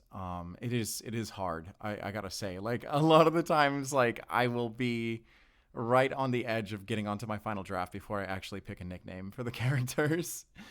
So, okay, next question. Okay, I got a couple of questions already answered. Um, what do you think would be which character's favorite color? Honey, I don't even know my favorite color. I don't even know. There's like, I think somebody asked me on Tumblr once, like, what colors I associate them with. And I have color schemes. I'll look up that Tumblr post because, like, I do have color schemes. I think color schemes are interesting. Individual colors, like, I don't have a favorite color, so it's hard for me to imagine my characters also having a favorite color. Oh my god, that question has tormented me since kindergarten. What's your favorite color? I don't fucking know. I don't know, man. I don't know. I don't know. God. Let me see. Next question. With the knowledge and skills you have now, are there any series or episodes that you would like to redo, or would you want to leave them how they are as a reminder of how far you've come? There's not a single series that I've made that there isn't at least like one thing that I would change if I could go back in time and whisper in my past self's ear. But I would never the undertaking of actually remaking something is just too much. It's too much. Like I would rather put that energy towards making something new. Like I don't wanna waste time looking back, you know. I wanna look forward. I want to look forward. I want to make new stuff, and that's also it's easy for me too because I'm making new series. Like I conclude series, so whatever I'm making right now isn't necessarily connected by legacy to some other audios that I made like 2 3 years ago when I had no idea what I was doing. So like I'm fine leaving them as is. You know, if people like them, great, and if they don't, they can watch my new stuff now that I've improved. Next question. Oh God. Oh my God. This question. Why do you refuse to join the mod team for the Discord server? Are we not good enough for you? Crying face. Um, oh no, I would no. It's not because you're not good enough. You guys are great mods, but the Discord server belongs to the fans, and I want to keep it that way. Um, I don't want to run a Discord server. Because I'm not I don't give me authority. The idea that like I can control who gets to talk and who says what and who can like hang out where like that bothers me. Like I could never be a moderator. That's just not a kind of authority that I want or would be able to like deal with the responsibility of. And I like that the Discord is like not owned by me, and I like that it belongs to the fans, and they decide how things are gonna go there, and they run it. And I hate the idea of having authority over my own audience, and like having like direct authority inside of my own fan club. Oh God. Oh, no, no. I don't want authority over my fans. That's awful. That's terrible. I would never. Ugh, gross. All right. Next question from Melanie. I'm a huge sucker for your audios, and I wanted to ask, what was your thought process on writing My Grease Fire Life, and if you took inspiration for anything? I kind of answered this already, but it came from another script called Fick Burger, and Fick Burger came from my actual life. Thank you for the happy 3-year anniversary wish, Melanie. Um, in one of the episodes of The Rats of New Jersey, Jean mentions, oh, wait, The Rats of New Jersey is a movie inside of My Grease Fire Life. You mean the New Jersey Rats, right? Those are two different things. I think you mean the New Jersey Rats. Okay, in one of the episodes of the New Jersey Rats, Jean mentions to the intern about graduating from their school. Did the intern really graduate, or did they run off with Jean and didn't graduate? Yeah, the intern never got to graduate college. That is never gonna happen. They faked their own death. They will never get their degree. That's fine. They're living a new life. They almost made it to the finish line, but the intern does not get their college degree. Let's see. Cleo asks, this is more of a request. So, based from the songs that you use in your audios, I can absolutely tell that you have a great musical sense. Just wondering if you could drop a playlist that includes some of your favorite songs. If you put the songs that you've already used in your previous audios, it would be a lot better. Also, Risk by Metric is a banger. I've been listening to it on repeat ever since episode 6 of My Grease Fire Life.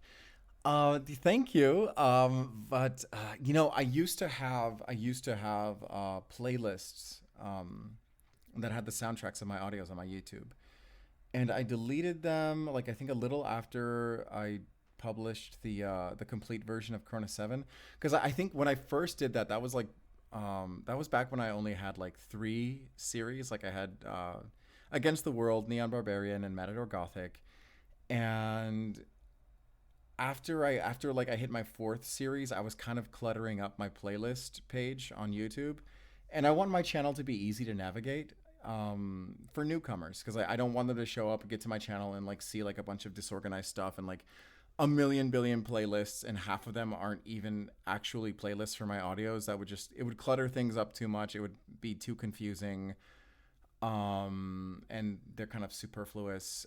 If I ever make like a second page, like an extra page for my like ramblings and stuff like that, because I do love rambling, I do love yapping. I will put my soundtracks on there. I don't think I would do a soundtrack of just like my favorite songs, because I don't even know what I'd put on there, and it would be so random. Because like I'm one of those people that listens to everything and like actually means it. So it'd be the most disjointed playlist ever if I just put all my favorite songs there. You'll see my favorite songs by listening to my audios, because like every song that I put into my audios is usually something I've listened to like 100 million times. So yeah, there's your answer. I'm sorry, Cleo. I don't think I'm gonna do that. At least I don't have any plans to do that right now. Let's see. What do you think would be Ashley's favorite song slash artist? I don't know. I've only thought about the music that Ashley likes, and is embarrassed to like. Like he likes Mitski and is embarrassed about it, and he likes Olivia Rodrigo and he's also embarrassed about it. But like I don't know, like what's his actual favorite like musician? What's his actual favorite? I don't even know what his like favorite like genre of music would be. I'm gonna say he's like a sucker for like early to mid 2010s like indie hipster like folk music, like of Monsters and Men, that kind of music, Mumford and Sons, like that kind of like 2010s like hipster indie music. That's his jam. He likes Mumford and Sons and of Monsters and Men. There's your answer. I just came up with that on the fly. It's canon now, I guess. It's canon until I say otherwise. All right, next question. Favorite crayon color flavor? Warning, there is a correct answer. What on earth is this question? I have never eaten a crayon in my life. That is probably why the US Marines would never take me. I don't know. Crayon flavor, crayon color flavor. Okay. All right. This is a two-parter. So if you find yourself unable to answer the question listed above, here's one for extra credit. When creating a character, what kind of questions do you ask yourself of what they would do in certain situations to flesh out their personality? For example, what's the most important thing to them, one thing they'd bring to a deserted island, and what crayon color favor is their favorite? What you what is with these crayons? Anon, I'm concerned. I'm concerned. Anyway, Oorah, thank you for your service, brave Marine. Okay. Um, oh my God. Goodness gracious, let me think. Hmm. What questions do I ask myself? I don't ask myself like I ask myself like what do they want, and not really like what's most important to them. I think like what do they want? Why do they want that thing? What's in their way? That's the first thing I ask. And the second thing I ask is, once I have like the rest of my cast kind of outlined and detailed, I think how would their personalities clash? How, what conflicts, what little tiny conflicts, like maybe not plot driving conflicts, but small little points of friction would be created between the characters. And as I go through those scenarios, that's when my characters kind of start to get their flavor. Like way before I was writing my Greasefire Life, I wrote episode 3 of Fick Burger.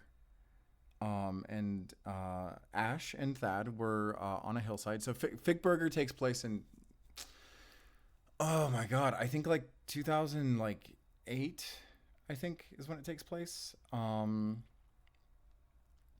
Wait, the year that it took place, it was important for the context. I totally forgot. Oh my god. where was I going with this? Oh, anyway, yeah. So the scene on the hill when they're like looking up at the stars with the telescope. So originally that scene was like right before they all graduated college and we're all gonna go their separate ways in life.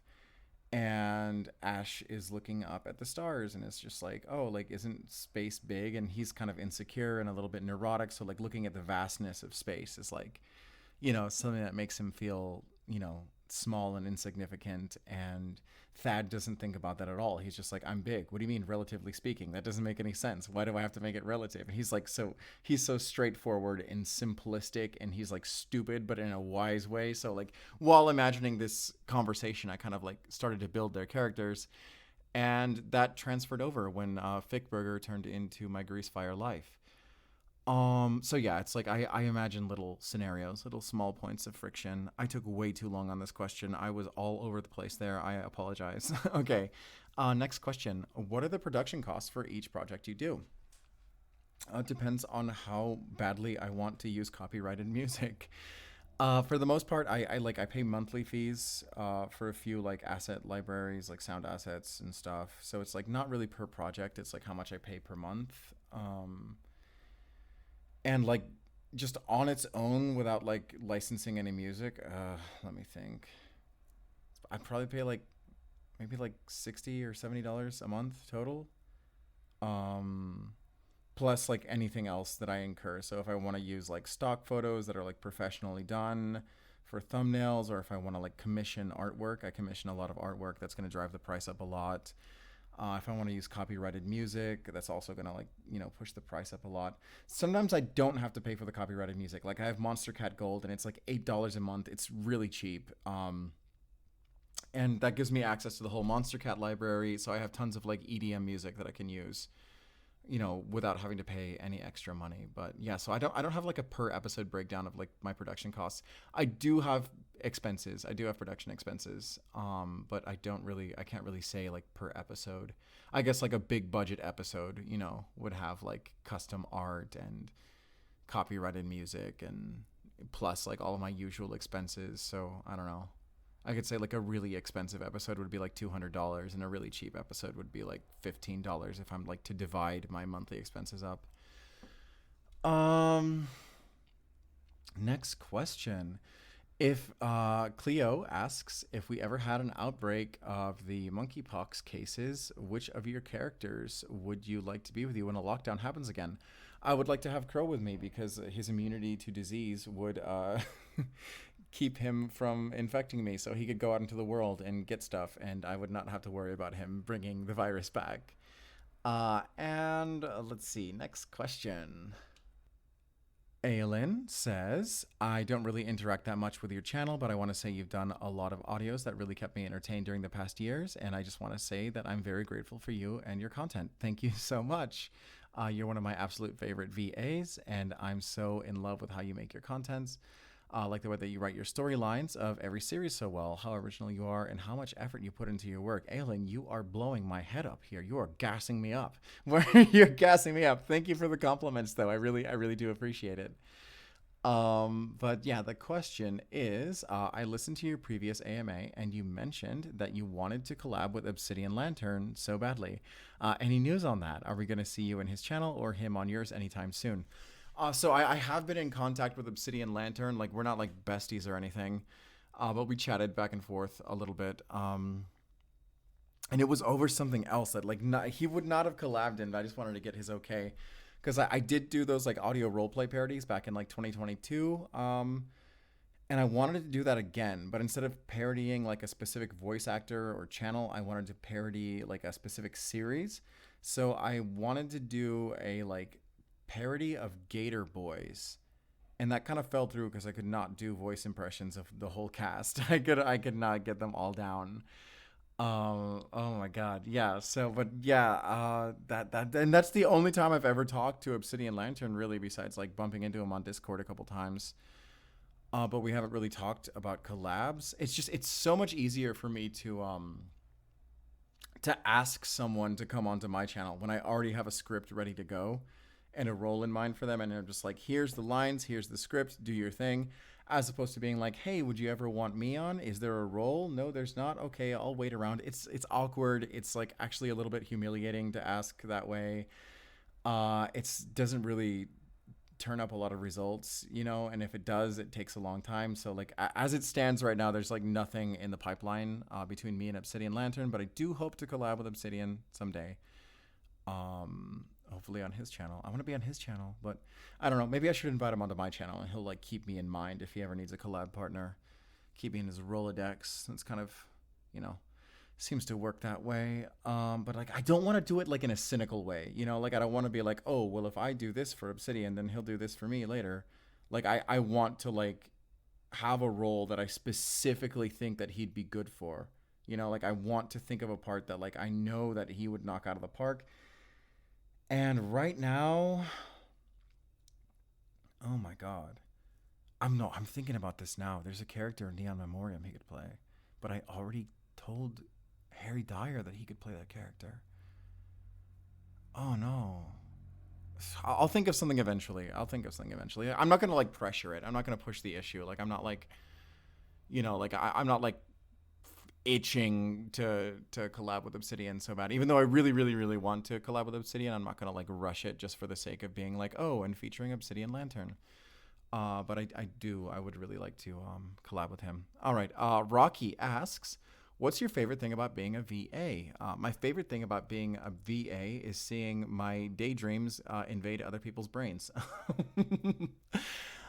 Because that's how everything starts. All of my audios begin as a daydream and then turn into a real story and reach people. And so I love reading the comments. I love seeing fan art. I love seeing how people imagine the story. I love seeing what kind of lines they imagine the listeners' characters saying. So, I love that I put like a little piece of, my wandering thoughts into somebody else's mind. And sometimes it's really important to people. So that's what's rewarding to me. That's my favorite thing. Which of your characters do you most relate to, and why? I think I have a lot in common with Fletcher. Fletcher is kind of like an optimist. He kind of rolls with whatever situation he's in. He's kind of a rugged guy. He likes he's like a rugged guy who also likes reading books and likes reading about fantasy and reading about romance and has this big imagination. He loves the sea. And yeah, so like I really like him. I like that kind of like optimistic, like he's like very masculine, but in a very healthy, very not like very aggressive kind of way. I do like Fletcher. I feel like I have a lot in common with him in many ways. Let's see. Yeah, Fletcher's like a he's like Jaeger without all of Jaeger's emotional issues. And I do identify a lot with Jaeger as well.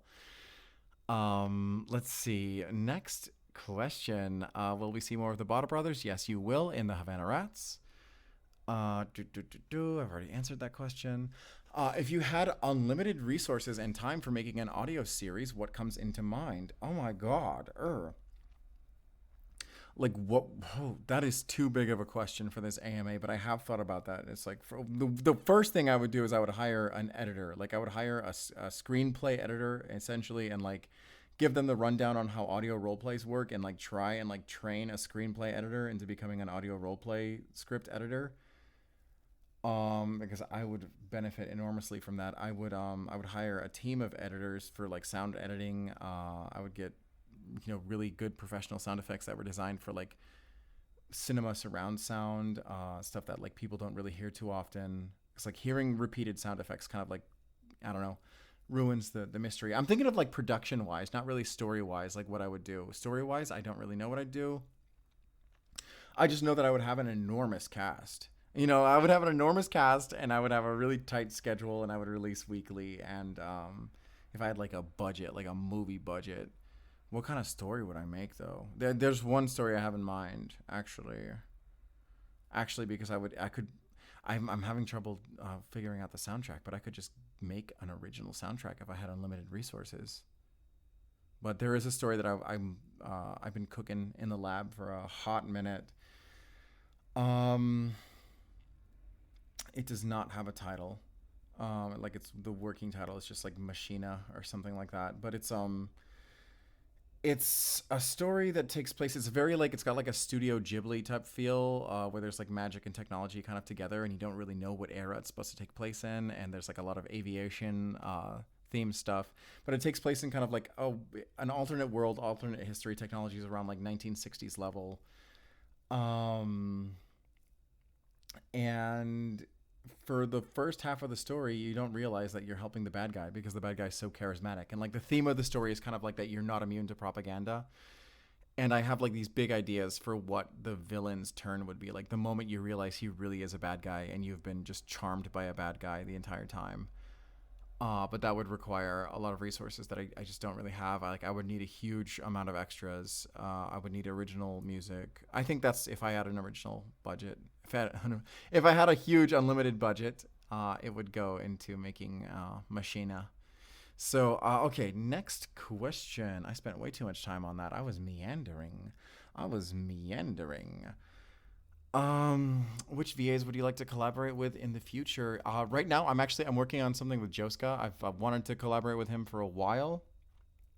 Um, and we are yeah. I'm working behind the scenes with Joska right now, but we're throwing around very vague ideas. Like we don't have like a roadmap for what we're gonna do right now. But I definitely do want to talk with Joska. I definitely do want to work with Joska, and I've been talking with Joska. Very excited to work with him. But like most of my other VAs that I've wanted to collab with, I've already gotten the chance to collab with. Boyd asks if you had to have a theme song for each one of your characters, what would they be? I mean, a lot of my characters do have theme songs, and you can kind of like parse them out. What the Australian fuck was that? Parse them out? What the hell was that? What in the nuclear just came out of. Parse them out. I did not control that. An Australian. I'm not editing that out. Okay. What did I say? Okay. Yeah. You can rewind. Okay. Character theme songs. Yeah. A lot of my characters do have theme songs. Just listen to the audios and like pay attention to like what recurring music is associated with who. And you'll figure it out. Like Benji's theme song is Closing Call. Or Closing Time, sorry. Ivan's theme song is Chicago by Sufjan Stevens. Raven's theme song is Roller Mobster by Carpenter Brute.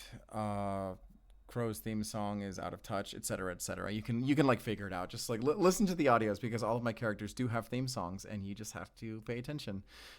So you'll figure it out. You'll figure it out. I might do a little yapping sometime about like why those characters have their theme songs. Not on this AMA though. Let's see. Next question. With Blue Infinity, is there going to be other seasons or is there just one season? Blue Infinity is going to be just one season. I might do like a Patreon, like little one-shot adventure that's supposed to take place in between like the main story, because the main story in Blue Infinity is a flashback, and like the end of the story / beginning of the story, because like the at the end of Blue Infinity, Fletcher is 79 years old. Like this is his last time sailing. He is so freaking old. He is done sailing. Like him and Lass have been doing this forever. Like so he's this is like he's retiring. He's 79 years old. But I might do some like in between stuff. Like little one shots, kind of like what I did with like the New Jersey Rats or Neon Barbarian, like on my Patreon. Like smaller in scale, but that also kind of expand the lore and kind of fill you in on what happened in between, point A and point B, and that tells its own little story that isn't like necessary to understand the plot, but that is still satisfying. And I'm gonna kind of like leave the door open for not Fletcher and Lass's story to go on because their story is told, like their story is told. I'm closing the book on them. But the Drift, like the setting of the Drift, might have some sequels because the Drift is its own little world. It has nothing to do with like Matador Gothic or the Neon Barbarian or My Greasefire Life. Like it's its own setting with its own history, and I might put some more stuff like in the Drift. Okay, next question. Mackenzie asks, have you ever tried to do a one-shot or a series that you want to do, but you're not sure if it's going to go well? Um, I don't really think about that. I don't really concern myself with how it'll be received.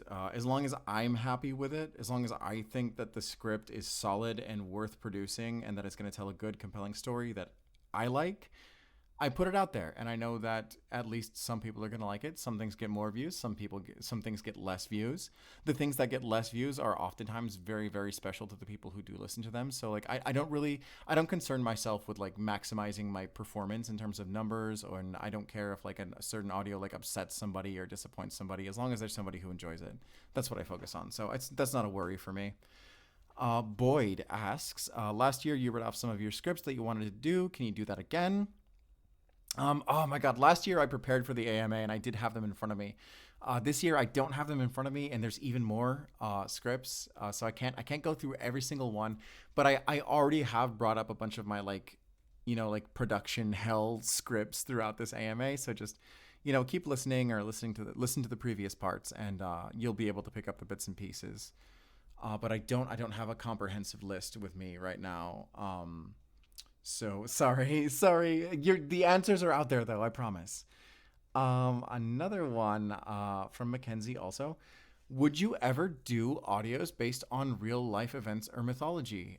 That is a big no. That is a big no from me. That's a big no from me, Chief, on both takes.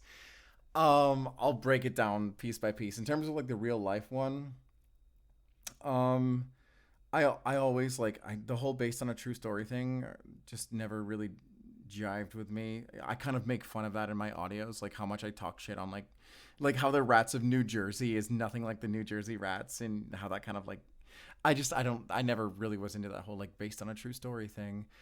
There's like a one historical event that I really like was tempted to make, but it's based on like a very politically tumultuous time in history, not even that far back.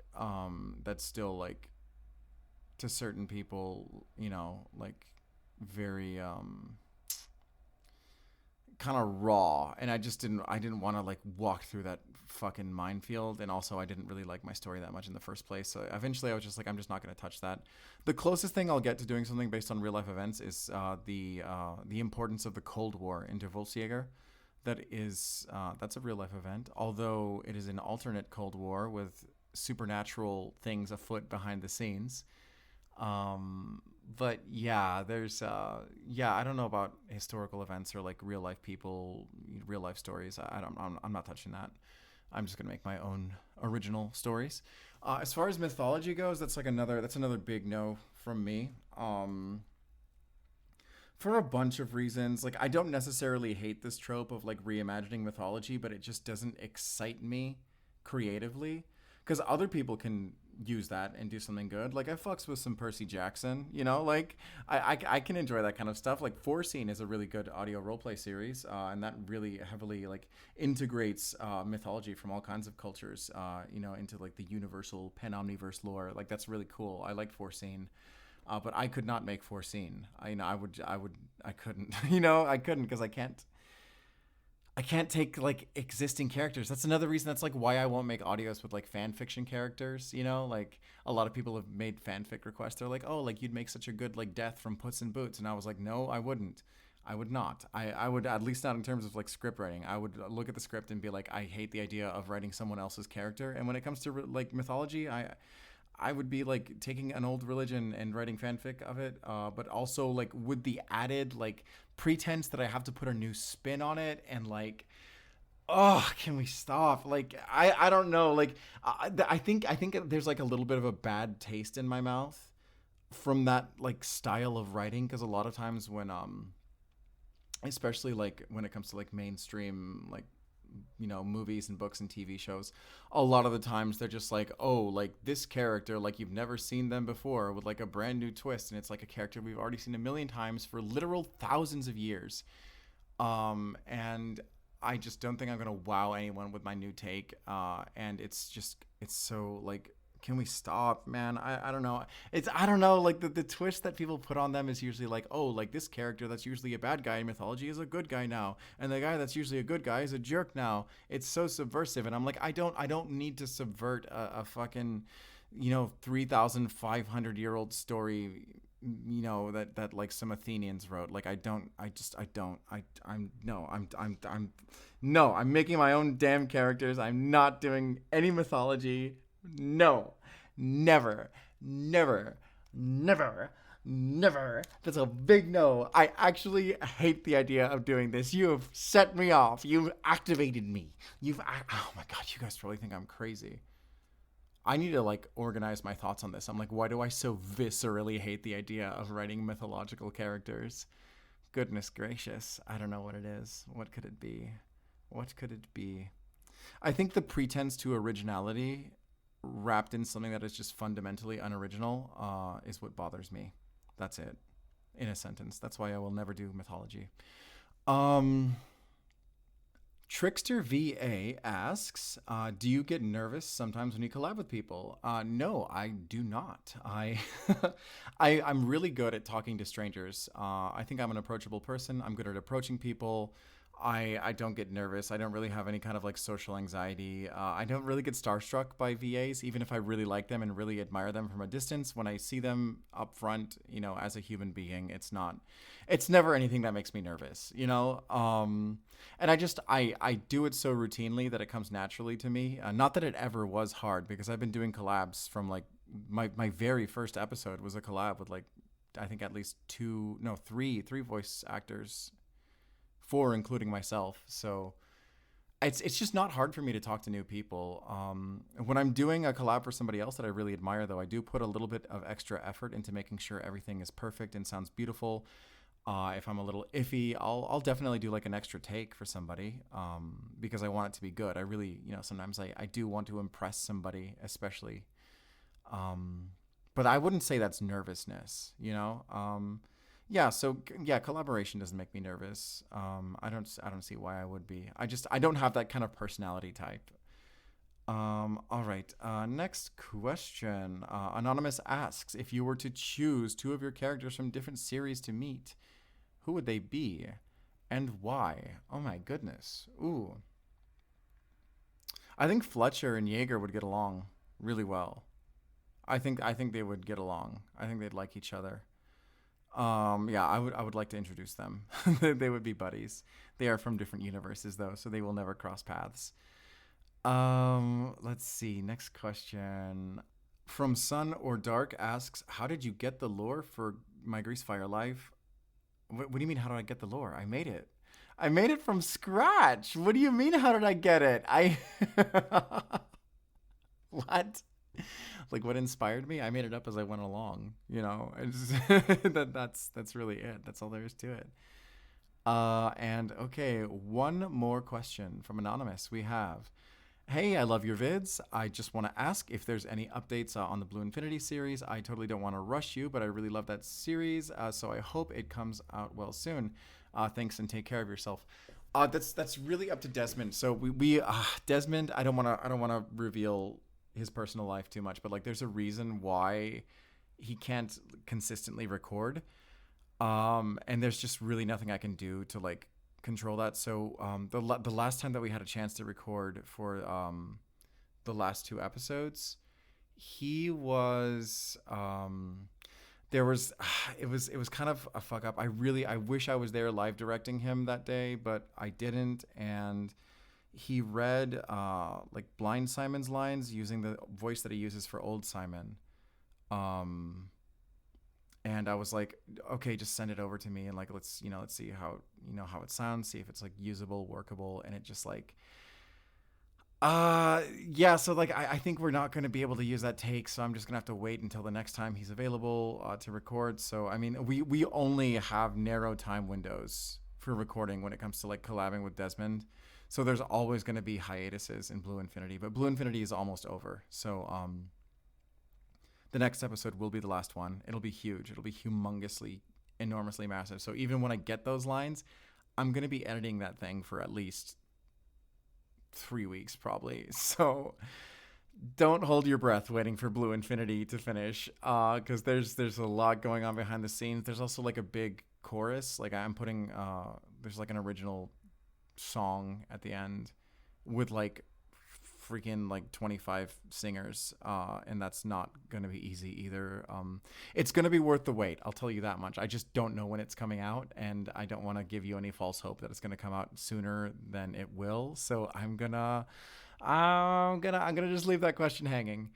All right, that does it for this year's AMA. Thank you so much for 3 amazing years. I will be sticking around. I'm not going anywhere. I'm only going to get bigger and better and cooler and make bigger, better, cooler stories. And I'm excited to see where this goes. So I'll see everybody next week at the premiere of the finale of My Greasefire Life. Don't you worry. Don't you worry, the Greasefire characters will be coming back, but that will be the finale of My Greasefire Life. I'll focus on finishing Wolfsjäger and hopefully Blue Infinity once I get the time. But yeah, a big day, big day for the ending of My Greasefire Life.